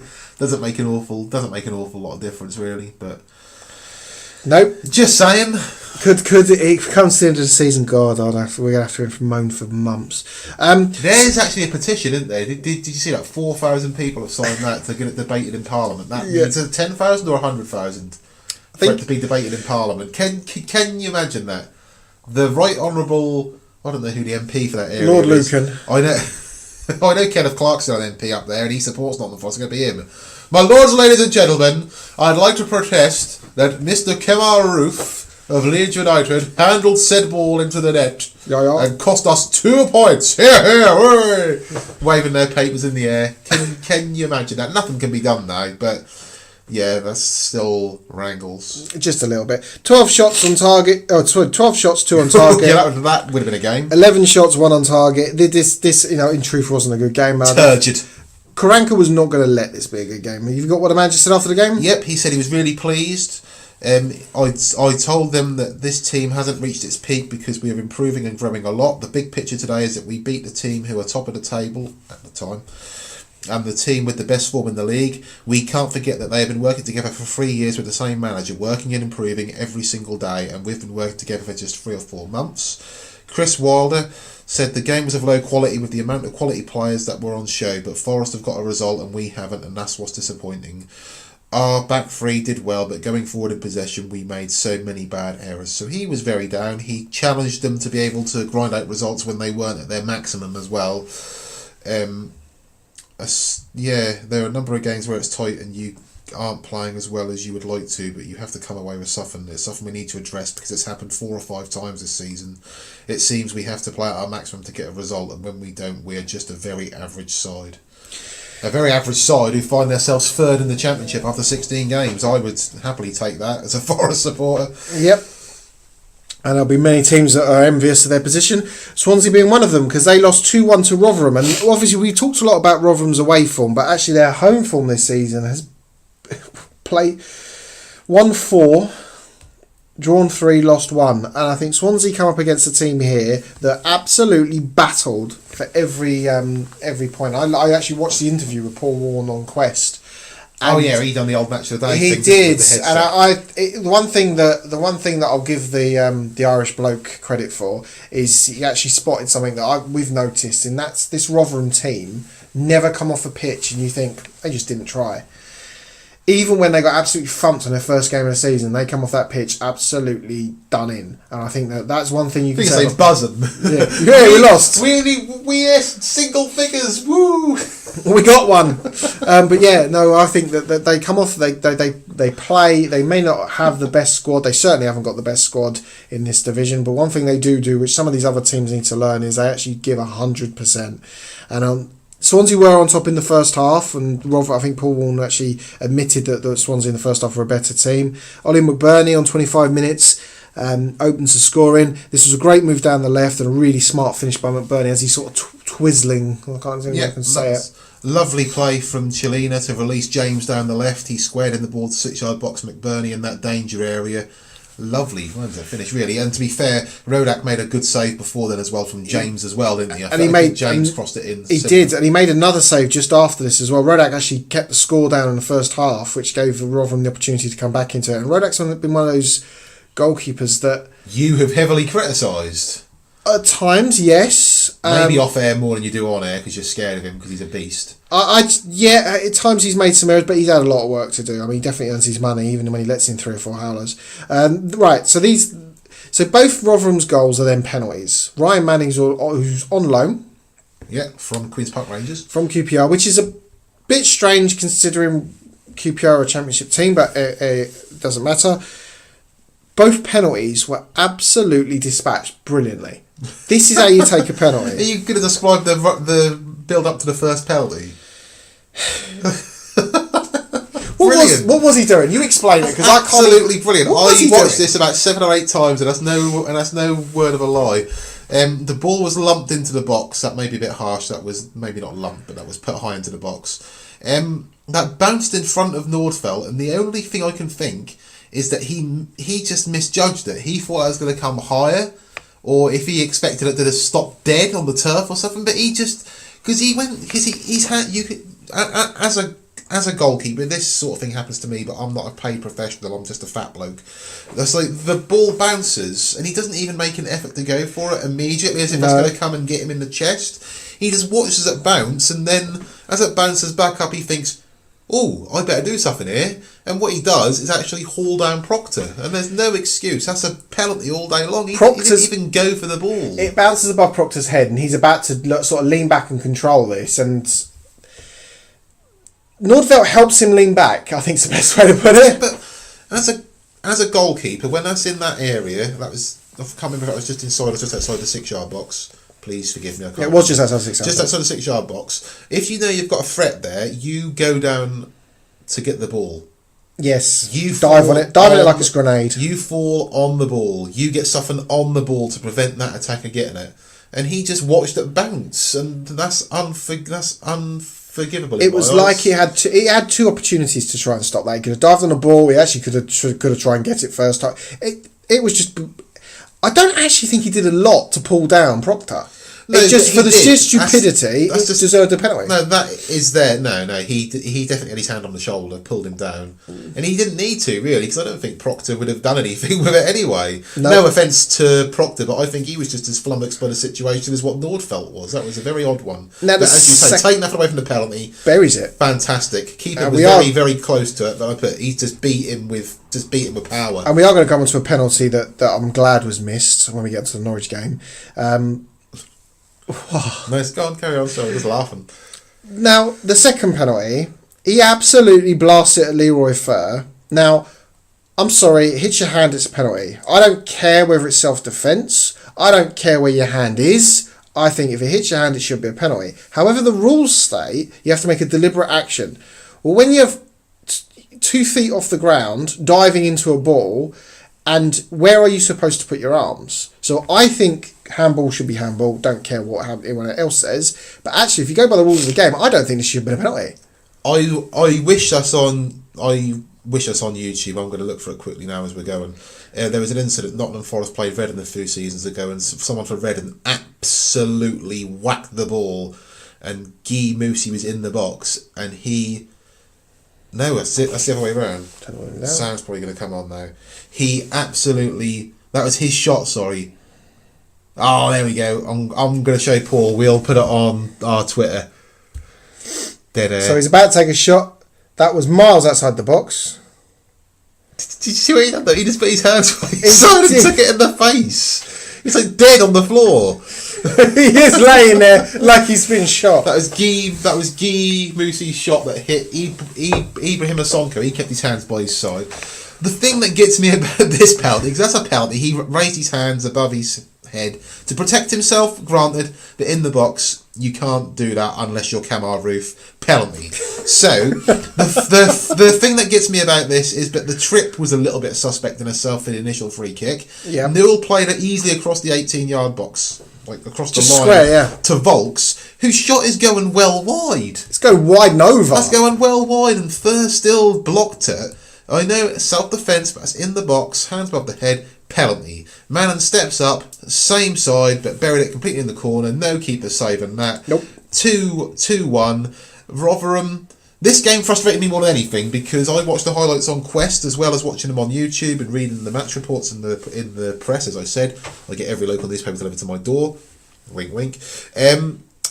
What gets me about this is the man who was doing the voiceover on Quest at 1-1 when Manning scored the first penalty said, "Sure, you wouldn't be surprised if Rotherham go on and get another now with the momentum they've got." You think, talk about after time, and Swansea have absolutely dominated that game, and he's got the foresight to say, oh, and I hate that. Jonathan Pearce is the master of that. Reading the running order. One of them, Clive Tilsley, I wish I could find the clip. It is alleged that Clive Tilsley was doing Match of the Day when he was on BBC years ago, and part of the reason he left is because he said, Andy Cole scores, that's the first of his hat-trick. When he was doing the voiceover on Match of the Day. Someone done that. That might not have been Clive Tilsley, but that's the old wives' tale. That just bugged me about that. But yeah, Rotherham deserved to win for showing goal, sticking in there, coming back and winning 2-1. Bit of a shock. I had Swansea down to win, but Rotherham at home you can't ignore, and they're just doing fantastically well. 28% possession for Rotherham, 7 shots, 4 on target, 2 of them being the penalties they scored. 17 fouls. Swansea 72% possession, 12 shots, 4 on target, 2 corners. Yeah, I just think Rotherham are doing well, and you can't back against them at home. It's 9,000 at New York Stadium, which only holds about 12,000 anyway. I just think Paul Warne, and when you listen to his interview and the way he's got his team playing and the way that they do battle for every point they get, they're earning. They don't get given points in this league, and they are actually, they're starting to just creep up the table a little bit, just give themselves a little bit of breathing room, because they are going to be in and amongst it come the end of the season. There's no two ways about it. There's a couple of teams that you just know that the points they can get at this stage of the season makes their fight at the end of the season potentially winnable. And I think that Rotherham are definitely one of those teams that, there's a long season to come. And when you listen to Paul Warne's interviews afterwards, I think he's very honest about he's just getting as many points as he can get away from the bottom. He's consolidating this season, pretty much. Yeah. Have you got the manager's quotes? I will have in 10 seconds if you want to whistle to prevent dead air. Okay, so right. Rotherham manager Paul Warne says, "I'm not going to tell a lie. I wasn't happy with our performance. In fairness, I think the lads gave everything they had. They were significantly better than us, virtually in every department for the majority of the game. No one in the dressing room is proud of the performance, but we're proud of the result. I'm definitely proud of the character my squad has shown." Graham Potter, the mod father, said, "We didn't score the second goal, and at 1-0 you always leave yourselves open to anything that proved to be the case. So, if you look at the game, we had enough chances to score the second, but we didn't manage to do that. The penalties, I haven't seen them back, but the first one, their boy is offside to start with, and I wasn't so sure. There didn't seem to be much in it. The second one, I see why he's given it, but the ball is hit so hard at Leroy, but that can happen." Nice and concise there. Sheffield Wednesday 0, Norwich 4. Right, now this is where I go. We're going to go on to the penalties here, because this is just so annoying. 1, Sheffield Wednesday are rubbish. 2, what? 1, Sheffield Wednesday are rubbish. They are rubbish. Norwich got a penalty, and I'm glad he missed this. Oh, that was poor. What is it with Norwich and their penalty takers? They've got a German as manager. They can't hit Van Dorf and Banjo from the spot. I think, isn't Vantrich German as well? Yep. Yeah. I think he is. I'm going to double check that. Carry on. So I'm going to describe the run up, and obviously people, Paul Pogba's run up where he actually takes longer to do the run up for the penalty than Usain Bolt did to win his 100-meter gold, which is actually a fact. It was timed. He does a little stuttery run up. He does little jogs, waiting for the goalkeeper to move. The goalkeeper doesn't move, and he just says, "Oh, I'm just going to save your penalty," because it's so with no much power. Mario Vantrich played in Germany, but he's actually Bosnian and Herzegovinian. Okay, thank you for clarifying. Sorry if I ruining my rant. Sorry. So Paul Pogba did a similar run up, and obviously because anything Paul Pogba does, being a £100 million player, anywhere else can do. But the thing that people didn't seem to realise is, yes, the run up gets you lots of headlines. Missing the penalty makes you look like a Burke. And I think that Vantage needed to realise that when he did this run-up, because I was so glad he missed this. And if I was his manager, I'd bench him for the next game, or I'd suspend him for 3 games and pay him, like you would for Reading. He's getting angry, folks. I'm going to tell you, he's getting angry. That was all that happened in the first half. Do you know, I didn't even write whether it should have been a penalty or not. I seriously, I didn't even write it was a penalty, and I wrote in capital letters as well. Yeah, that was another one of these penalties where Vantrich actually won the penalty, and he was fouled by Tom Lees. He was going away from goal again. But actually, we brought it up a couple of episodes ago. If that wasn't going to be, sorry, I won't cough to make a point. I'm coughing so I can talk and sound like myself rather than Sean Dyche again. If that wasn't given for that, there was a foul on Pookie straight after. That would have been a penalty as well. So that was a complete and utter double. Whammy. And that was on 6 minutes. Yeah. So that shows you how poor Wednesday were, because to concede a penalty in 6 minutes, it really doesn't get better. Well, Timo Pukki, who was injured, he's just come back from injury, has been Norwich is one of their better players of this season, and actually I think has been a great buy. There was a shot on the 51 minutes. This was a sloppy goal. Timo Pukki was the first to react from a rebound. He's getting these kinds of scrappy goals, isn't he? Yep, that's what he's all about, isn't it? Nice to see him come back from his hamstring tear. He was on international duty for Finland in the Europa Nations League. I bet Farker's like, yes, finally. Oh no, week's time, another international game. But no, that's perfect time for him to come back, because of course Jordan Rhodes was ruled out because he's on loan from Sheffield Wednesday. He is. And did they need him in this game? Emmy, they're on 56 minutes, so 5 minutes later. I've written Emmy. I'm going to say Emmy. Buendia. This was a low shot.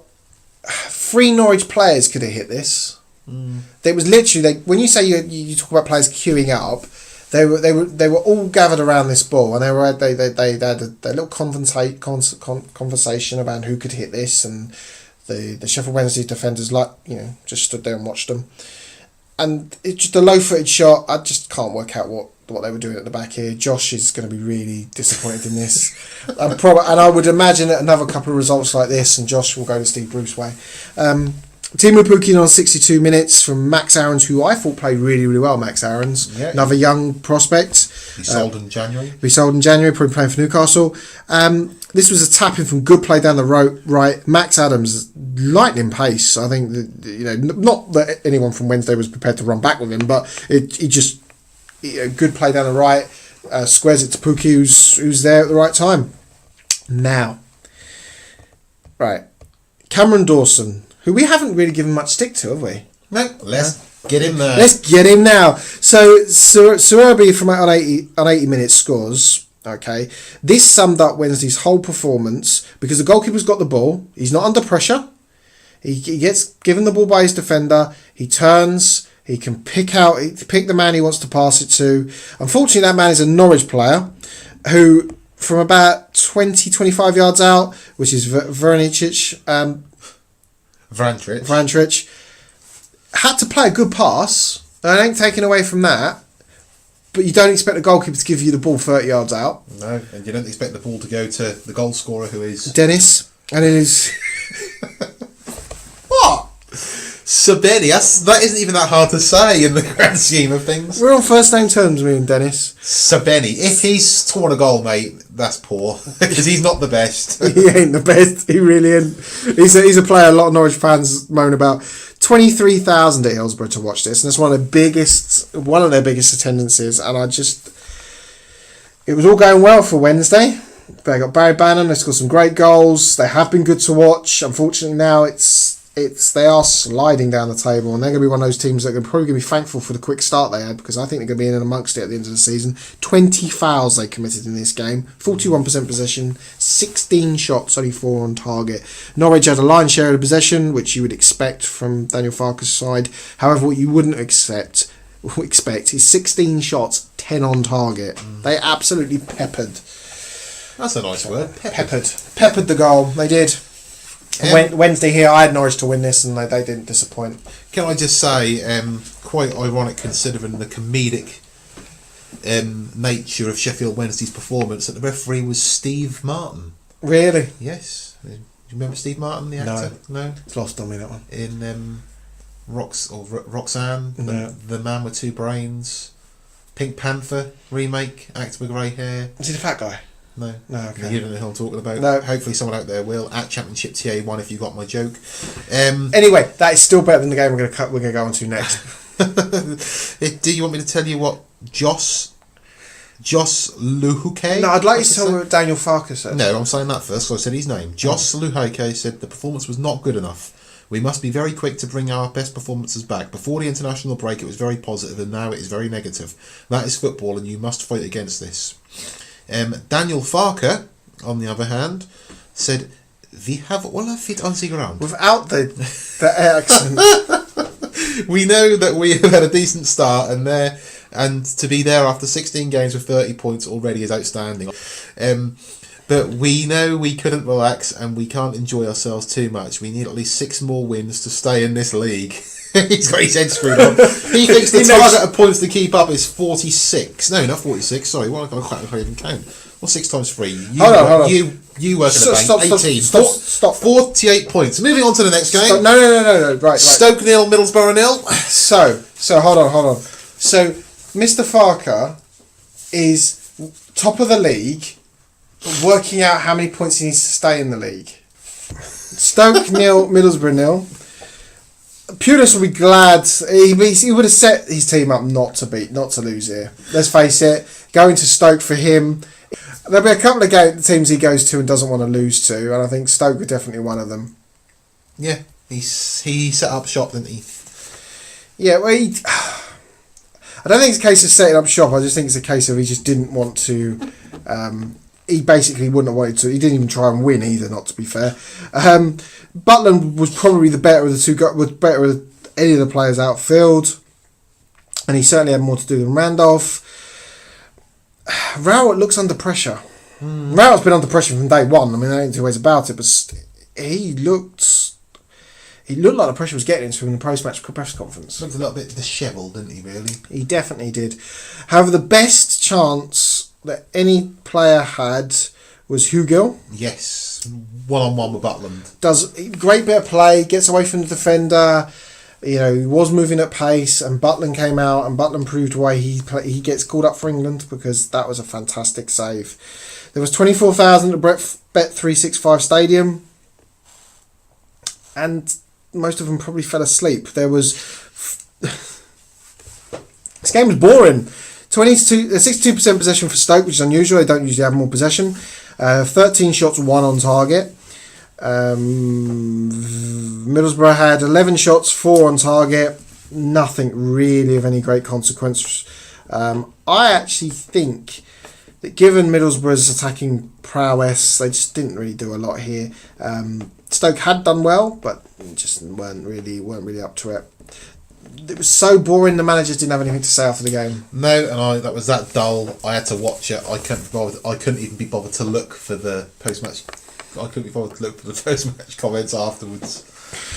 Well, it just they would have been bored as well. I was watching it. So the game that one of the games that I actually watched, which was a good game, was Wigan 1, Leeds 2.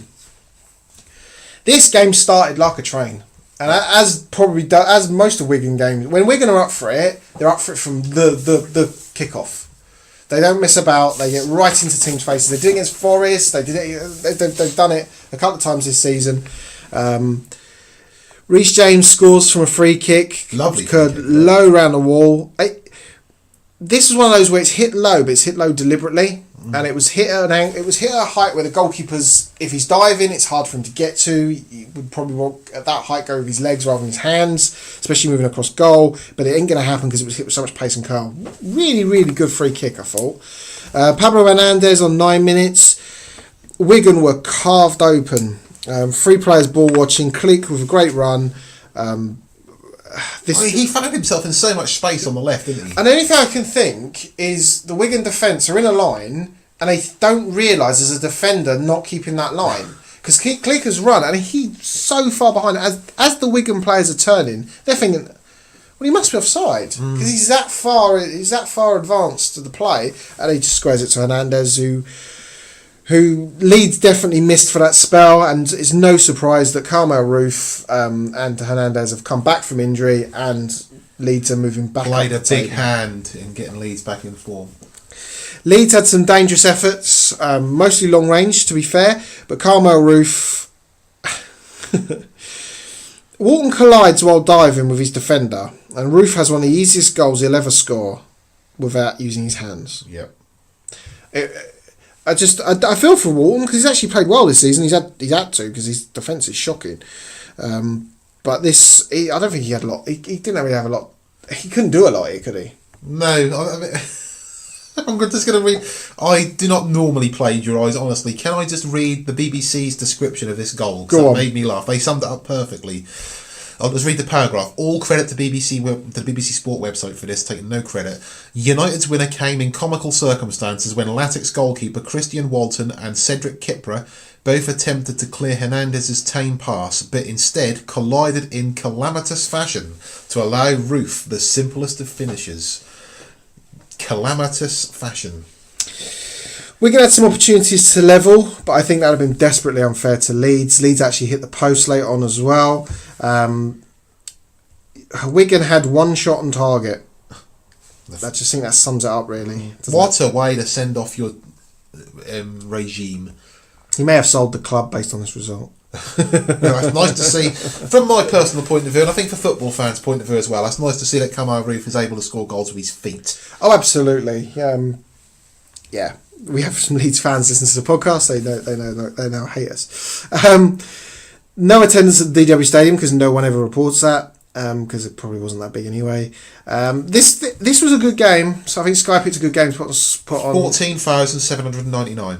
which is slightly above their average, so not too bad. So, anything more you want to add to this game? Yeah, I can say what the manager said if you want me to. Can Go I on just then. say as I well, can find the my comments. beef is not with Leeds United as fans or the football club, it's just Kamar Roof. No way was Marcelo Bielsa telling him to handle the ball in. He knows what he's done.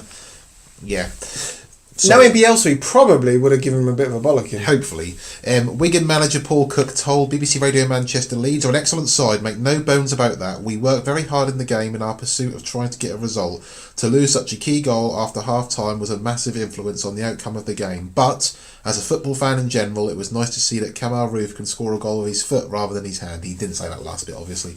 Leeds head coach Marcelo Bielsa told BBC Radio Leeds, the fact that we scored immediately after conceding the goal, we neutralised the effect on conceding the first goal very soon. If we look at that, the aspects of the game, possession, chances conceded to the opponents, chances we had to score, we could play our football, we can impose our style. The win is very important as we drew at home last week, so it was important to win the next game to follow the pace we want to follow. From a footballing point of view, it was very good to see that Kamar Roof can score with his feet rather than his hands. He didn't say that last bit, obviously. But Not that you bear a grudge. No. So in terms of where that leaves the table. Leeds leave the table. They're level on points with the mighty Norwich, but their obviously goal difference is far better because they're a better team. So Yeah.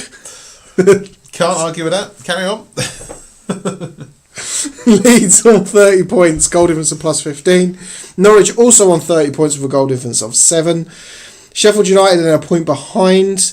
They're on 29 points with a goal difference of 8. Middlesbrough on 28 points, as are Derby. There's 9 and 8 goal difference. Forest are in the playoffs as well. Woo! On 26 points, goal difference of 7. Then come West Brom, 25 points, goal difference of 9. I think the worry thing from a West Brom point of view is they're 5 points behind Norwich and Leeds, which is, considering they were leading the table, 3-4 weeks ago, that's a big slide for them. They're also level on points with Blackburn, who have a goal difference of -1. Propping up the table, as always, are Ipswich Town. Goal difference of -14 on 10 points. Then Hull and Reading, courtesy of both their wins, as I say, then keep pace with Preston. So all three of those are on 15 points. Hull have got a goal difference of -8, Reading -5, Preston -5. Obviously, Reading are below Preston on goals scored. Just as I say, hovering above Preston, Reading, and Hull are Bolton, Millwall, both on 16 points. So really close down the bottom there. The one team that are now being cut adrift and need a win soon is Ipswich Town, because if they don't get a win and the others around them continue to do the way they're doing, they are going to be miles away. Top goal scorers, Mwape still leads the way on 11 goals, Billy Sharp on 10, Lewis Grabham then up to 9, as you said, Jukovic on 9, Dwight Gale on 8, and Jay Rodriguez on 8. So, what was your game of the weekend? My game of the weekend, without a shadow of a doubt, just for sheer entertainment and everything else, I would say has got to be Sheffield Wednesday 0, Nottingham Forest. You can't even say that with a straight face. Freudian slip.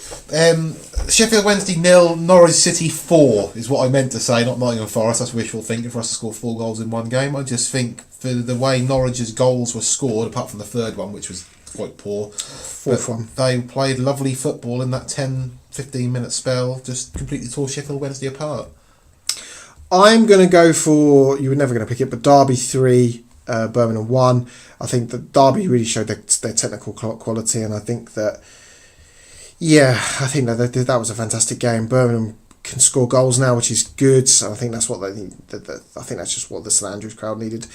What was your shock of the weekend? Shock of the weekend? Probably Nottingham Forest 1, Sheffield United 0. Because I didn't see us keeping a clean sheet against them. Did you not? Nope. I said that would be a score draw, like 2-2. I thought that'd be 2-2, and obviously 1-0 for us to keep a clean sheet and to get 3 points against a team who are leading the table, who play very good football. Fantastic result for us, and I didn't really expect it to happen. I'm going to go the obvious one. Hull 1, West Brom 0. I just didn't see that coming, to the point of I had West Brom on my coupon. Hull this season have really struggled, and I think I actually expected this to be over 2.5 goals, and I expected West Brom to be out of sight. West Brom just didn't turn up, and that's sad to say. What was your goal of the weekend? The one that people should look out for? Oh, well, there's no question what my goal of the weekend was, Paul. You should know what it is as well. I give a special mention to Lewis Graben's goal, obviously. Lovely little flick. But my goal of the weekend has got to be, as I look down frantically, trying to remember whose goals were who. I think, was that Pukki's second goal that resulted in like the 15 pass move from the back? Yep. I'll go for that one. Definitely Pukki's second goal of the game. I'm going to go... So this is a hard one, because I thought both Brentford's goals were really good. I'm actually going to go for the second one, Ollie Watkins. Yeah. I thought that really good. My goal of the season so far in any division has been the Arsenal goal against Leicester. The Aubameyang goal. No, I always like a good team goal, and I think that was one of the better Welcome ones. to the Championship Talk podcast. I know, but Ollie Watkins, can do it as well. So that'd be my goal of the weekend. So that concludes part 3 of the Championship Talk podcast. In part 4, we'll be previewing the weekend's fixtures prior to the international break. So we shall see you in part 4.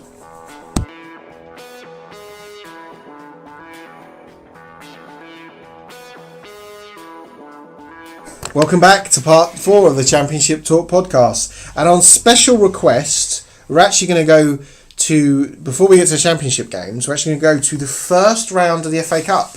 And there are some fantastic fixtures that I know you want to go through. Yes, obviously we tied it into Non-League Football Day. Our friends over there, have a look at them. They do their day once a year when there's international football. The first round proper of the FA Cup, I hate that saying because the first round proper is the first round. There are 4 games live on TV. You can watch Haringey Borough against AFC Wimbledon, which is on at 5 to 8 Friday night, live on BBC 2. Who's that, sorry? Haringey Borough against AFC Wimbledon. Haringey Borough, they sound...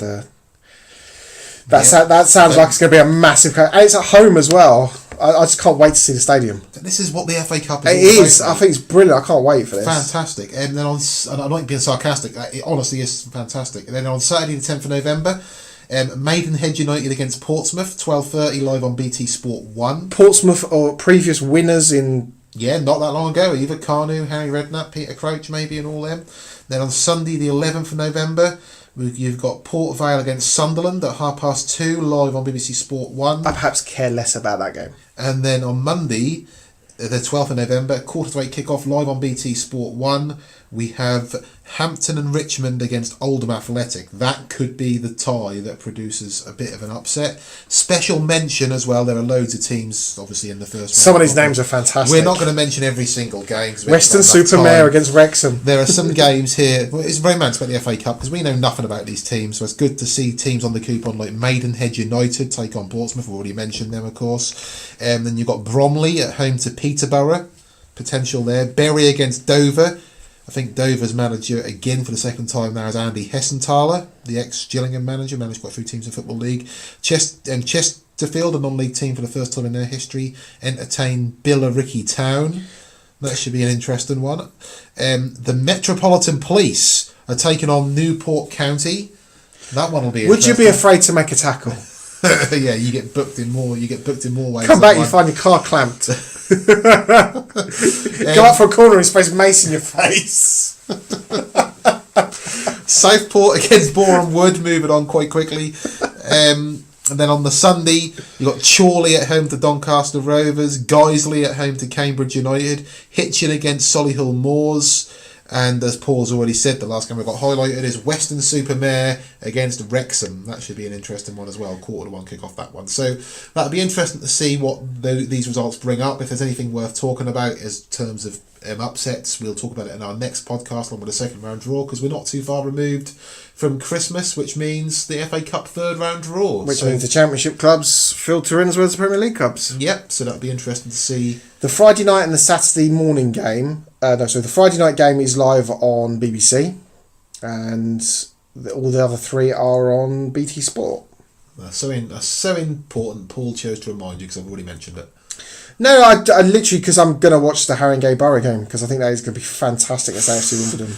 Well, if you're going to watch that, I'm going to watch the Steel City Derby that's on Sky at the same time. So you've dug yourself a hole there. I have, to be honest, I think I'll get more action in mine because I think Sheffield United is just going to roll over Sheffield Wednesday. But anyway, the other game I want to really Salford City, Shrewsbury Town against Salford City. Now, obviously, Salford City they are the team that is owned by the United class of 1993 or whatever they want to call it. Yeah, them bunch of part-timers that have ploughed a lot of money into Salford, and they've bankrolled the acceleration of that club's move through the leagues. They've got a fantastic stadium and fantastic facilities.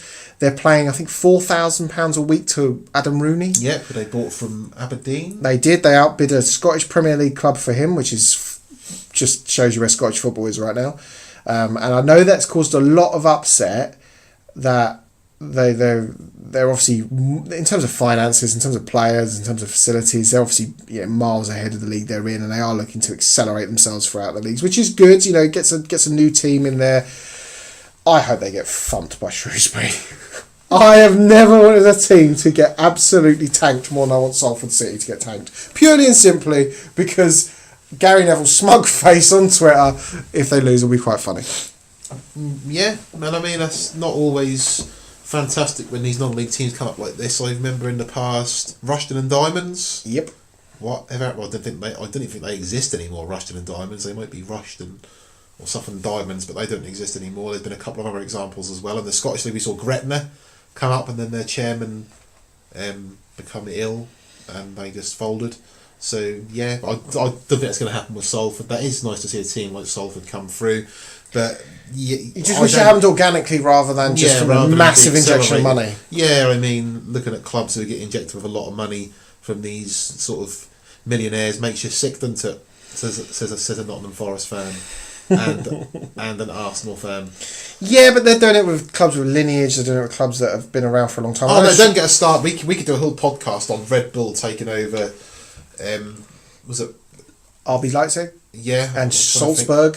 Yeah, Casino Salzburg. They're in about 4 or 5 different teams, and they're basically pooling players and stockpiling assets, and how that's affecting the Bundesliga, and you're right. We could go into a lot of that, but basically, it's a corporation taking over a low-level football club, accelerating their progress. And I know that is, especially in Germany, where a lot of fans have a big interest in their clubs, other than Bayern Munich. I think that's a bitter pill for a lot of German clubs to swallow. Yeah, and just think, Red Bull were on the list of potential takeover candidates for Nottingham Forest.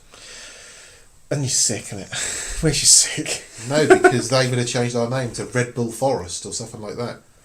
Forest Red Bull. That sounds like... I'd actually sound like that would be a drink I'd drink. Anyway, so we wanted to bring your attention to the FA Cup, because the BTL obviously have a great highlights package, because they always do for the FA Cup. If you do have it on your Sky Plus plan or anything like that, you will need to record it separately. So I've made that mistake in the past, so you will need to go on and record this as a separate thing, because it won't pick out from the normal Match of the Day feed. And it's definitely worth a watch, because I think that this football, you're going to see players you won't see. You'll probably see the next Jamie Vardy or players of that ilk coming through. But these are teams that you're going to see the Met Police play a game of football. So I think that's just fantastic. That's what proper football's all about. As a proper football fan, if the FA Cup, this stage of the FA Cup anyway, doesn't get your interest, then you're interested in the wrong sport, basically. 100%, and it's one of the areas of the football we do agree on, and I think that this certainly we love the FA Cup. Obviously, being an Arsenal fan, we've dominated it for most of the. Of course, personally, I love the FA Cup because we knocked Arsenal out of the FA Cup last year. We're going to move on to, as you said, the Still City Derby. I'm saying nothing more about that. So, at quarter to 8 Friday, there's a massive game going on, and it's in Haringey. No, I mean it's in Sheffield. Sheffield United are home to Sheffield Wednesday, where Sheffield United are going to win by over 2.5 goals. They're going to win 2.5-0. Over 2.5. Oh, I was going to say. Yeah, well, their odds reflect that. They're 1-2 to win this game. I can't make a case for Sheffield Wednesday. Sheffield Wednesday's away form, 1-3, lost 5, and most of those have been in the recent future. They've let in 16 goals away from home. Sheffield United have scored 16 goals at home. Yeah. Beautiful symmetry. The one thing that goes against this is if this wasn't a derby, Sheffield Wednesday win all day long, but this is a derby. Well, yeah, but... I don't think Josh will know it's a derby, though. Josh knows. So, Sheffield United win? Yeah. Yep, definitely. And over 2.5 goals is 4-5, which is less prohibitive than 1-2. Just Sheffield United to win. Yep. So, Birmingham City, this is the first of the 3 o'clock kickoffs. Birmingham City against Hull City. Hull City obviously won their last game, but that was at home. Their away form has been dire. I'll let you go on this one, actually. Draw. Birmingham ain't lost at home. Draw. Really? I think because Hull, as a club, have moved on as such. They know a takeoff is in the offing. They've picked up form recently. I just see it being a draw. Maybe Birmingham lost a little bit of momentum after their defeat against Derby at the weekend. I'd say draw. I'd be confident back in a draw as well. I'm going to disagree with you. I can see why you're going for that. Absolutely, it's about opinions. Birmingham scored 13 goals at home, conceded 8.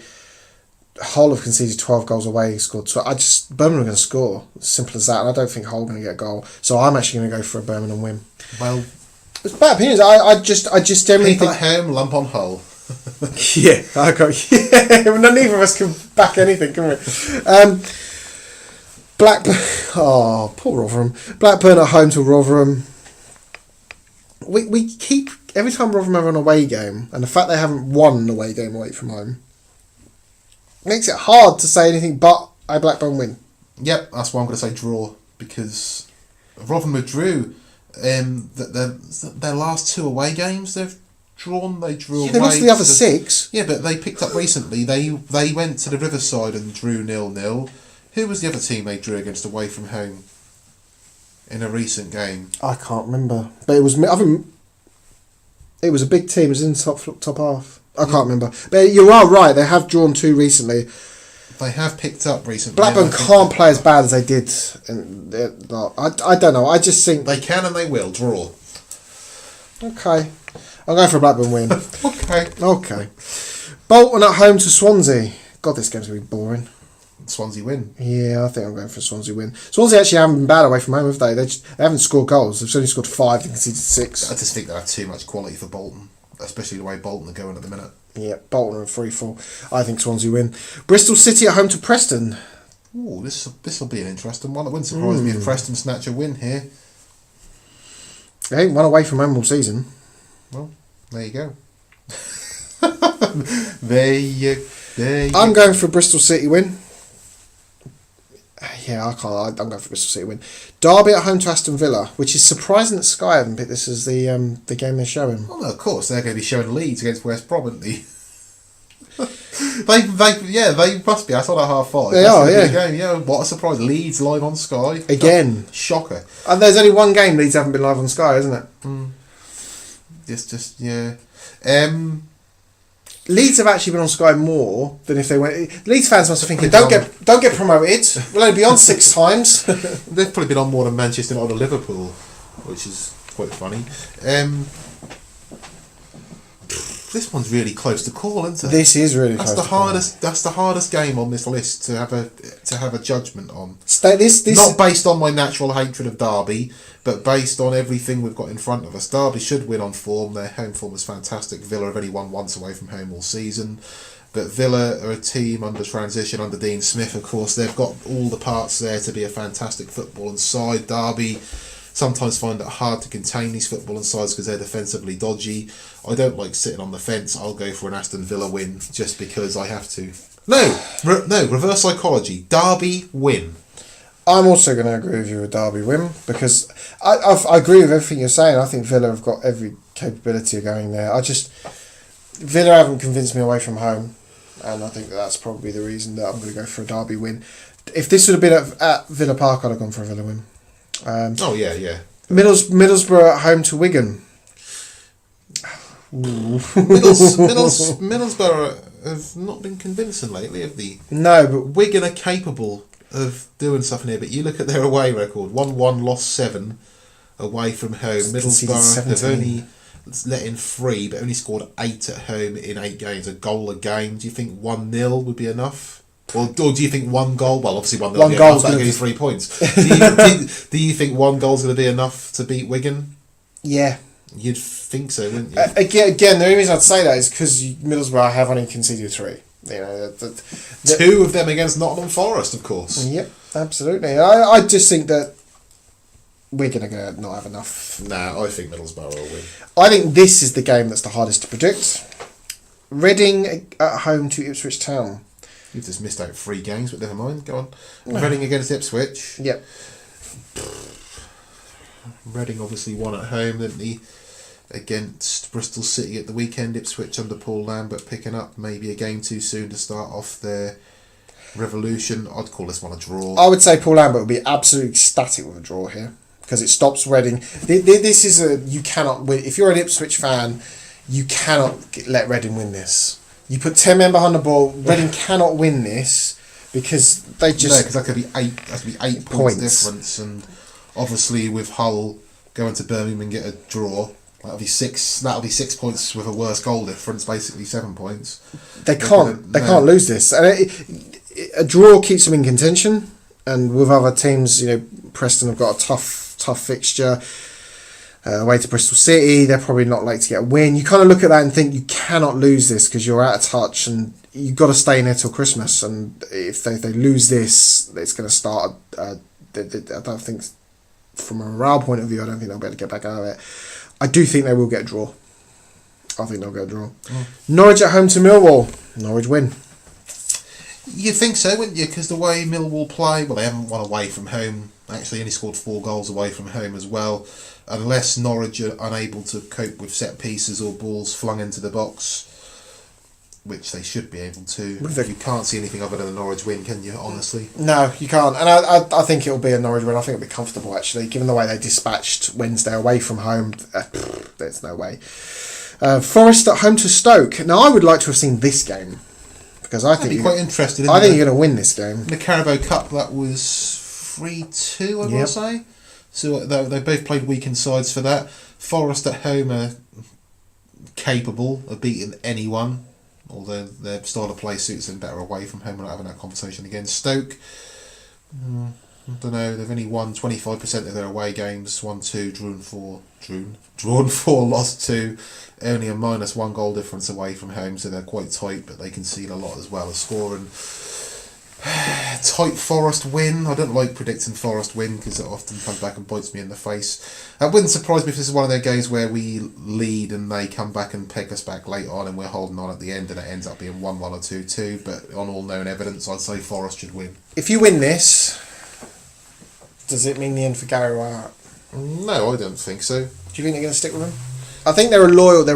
They have to, don't they? Because who's out there who can do a better job at this moment in time? Steve Bruce. No, I don't think he'd go to Stoke. I think he'd do a better job. True. I think the type of person who Stoke would be screaming out for, who's free, would be Mick McCarthy, maybe. Can you just say the irony if he got them promoted? Again, I don't think he would go for that job. But, no, I don't think he would. But yeah, that was a similar style of play to Tony Pulis. And towards the end of their Premier League run last season, some of the fans were begging Pulis to come back over the other options available, Paul Lambert. But I'd say narrow Forest win. I'm going for narrow Forest win. I think Gary Wyatt's in trouble here. I think. Oh yeah, he's definitely under pressure. And the thing is that isn't. I don't think that's a reflection of his management. I think it's a reflection of the squad he's got. He's got a squad of good players that are good players and not a good team. And I think we've said that before. And Tom Ince is injured as well. And he has been good for him. Tom Ince is ruled out with injury unless he makes a miraculous recovery, but I don't think that's likely. I'd give him till December. I'd give him this month. And if things don't pick up, then they need to look if they're going to make that change. If they think he's not the man to take him long term. I don't like anyone getting sacked. No. And he doesn't deserve to be sacked. He should be given time. Stoke are a club in transition as far as coming down from the Premiership. No one finds it very easy to come straight back up straight away. They need to give him at least till December if they're considering the change, because then it gives someone else the chance to look where they need to strengthen and do it in the transfer window rather than come in January and be panicked into rash sort of signings. Do you know the reason I say it? Paper over the cracks. It's because who are they level on points with? They're level on points with Villa, Brentford, only a point off. And the reason is Villa have already changed their manager. And I think that just shows how ruthless this league can be. But you've got to think as well, that's a malaise that's come over from the season before as well. True. No, and obviously they're getting one less year of parachute payments. The gamble is on for them, whereas Stoke have probably got a little bit more to fall back on. They've got certainly more assets they can sell. It's interesting. QPR at home to Brentford.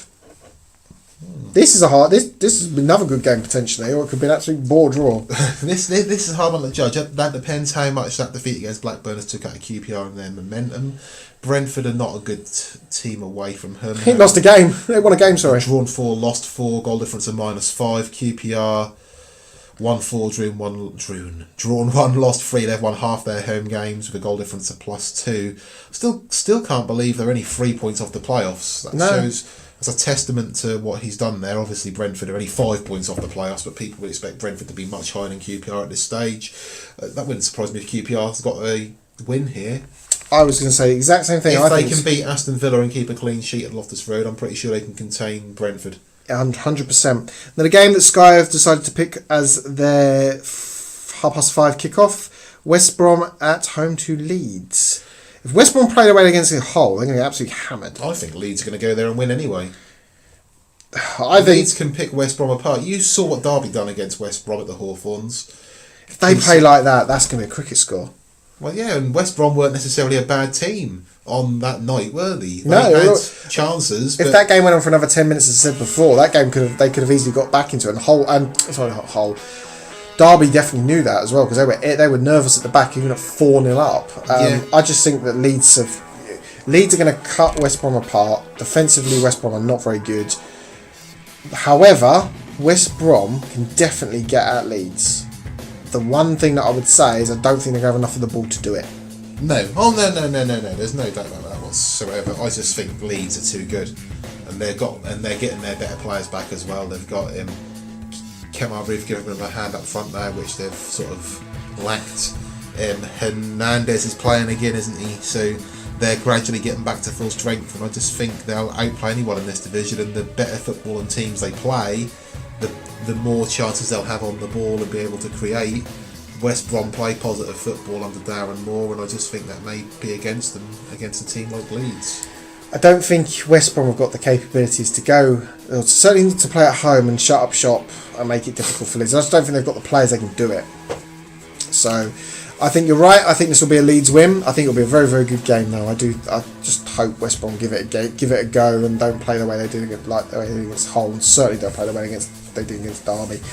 So that concludes our roundup and preview of this weekend's fixtures. As I say, definitely give the first round of the FA Cup a watch, because I think you're going to see some fantastic football. Only once you've watched the Championship, of course. And I'm willing to say you're going to see some fantastic goalkeeping. That's what I keep an eye out for, because there's some calamitous goalkeeping usually in the FA Cup. No one can rival that keeper eating the pie. Nope, and then getting sacked for it. Yeah. Well done. So, as always, you can follow us on Facebook and Twitter at ChampionshipTA1, and where you can leave us a comment, and it's great to interact with people that follow us. Obviously, if you like the podcast and want us to keep going, then certainly leave us a review on iTunes. That seems to be where everyone listens to us and how people can find out about us. So leave us a 5-star review if you've liked this episode, and obviously leave us a comment, because some of them are fantastic to read. We're also on Podbean, Stitcher Radio, Spotify, any platform you can shake a stick at. We're on now, which is great to see. A bit surreal at times, but that's still great to see. So that's goodbye from me. And that's goodbye from me. And we shall see you all probably Wednesday after the weekend's fixtures. Given as we've got no mad rush because we've got the boring internationals. So we shall see you all probably next Wednesday.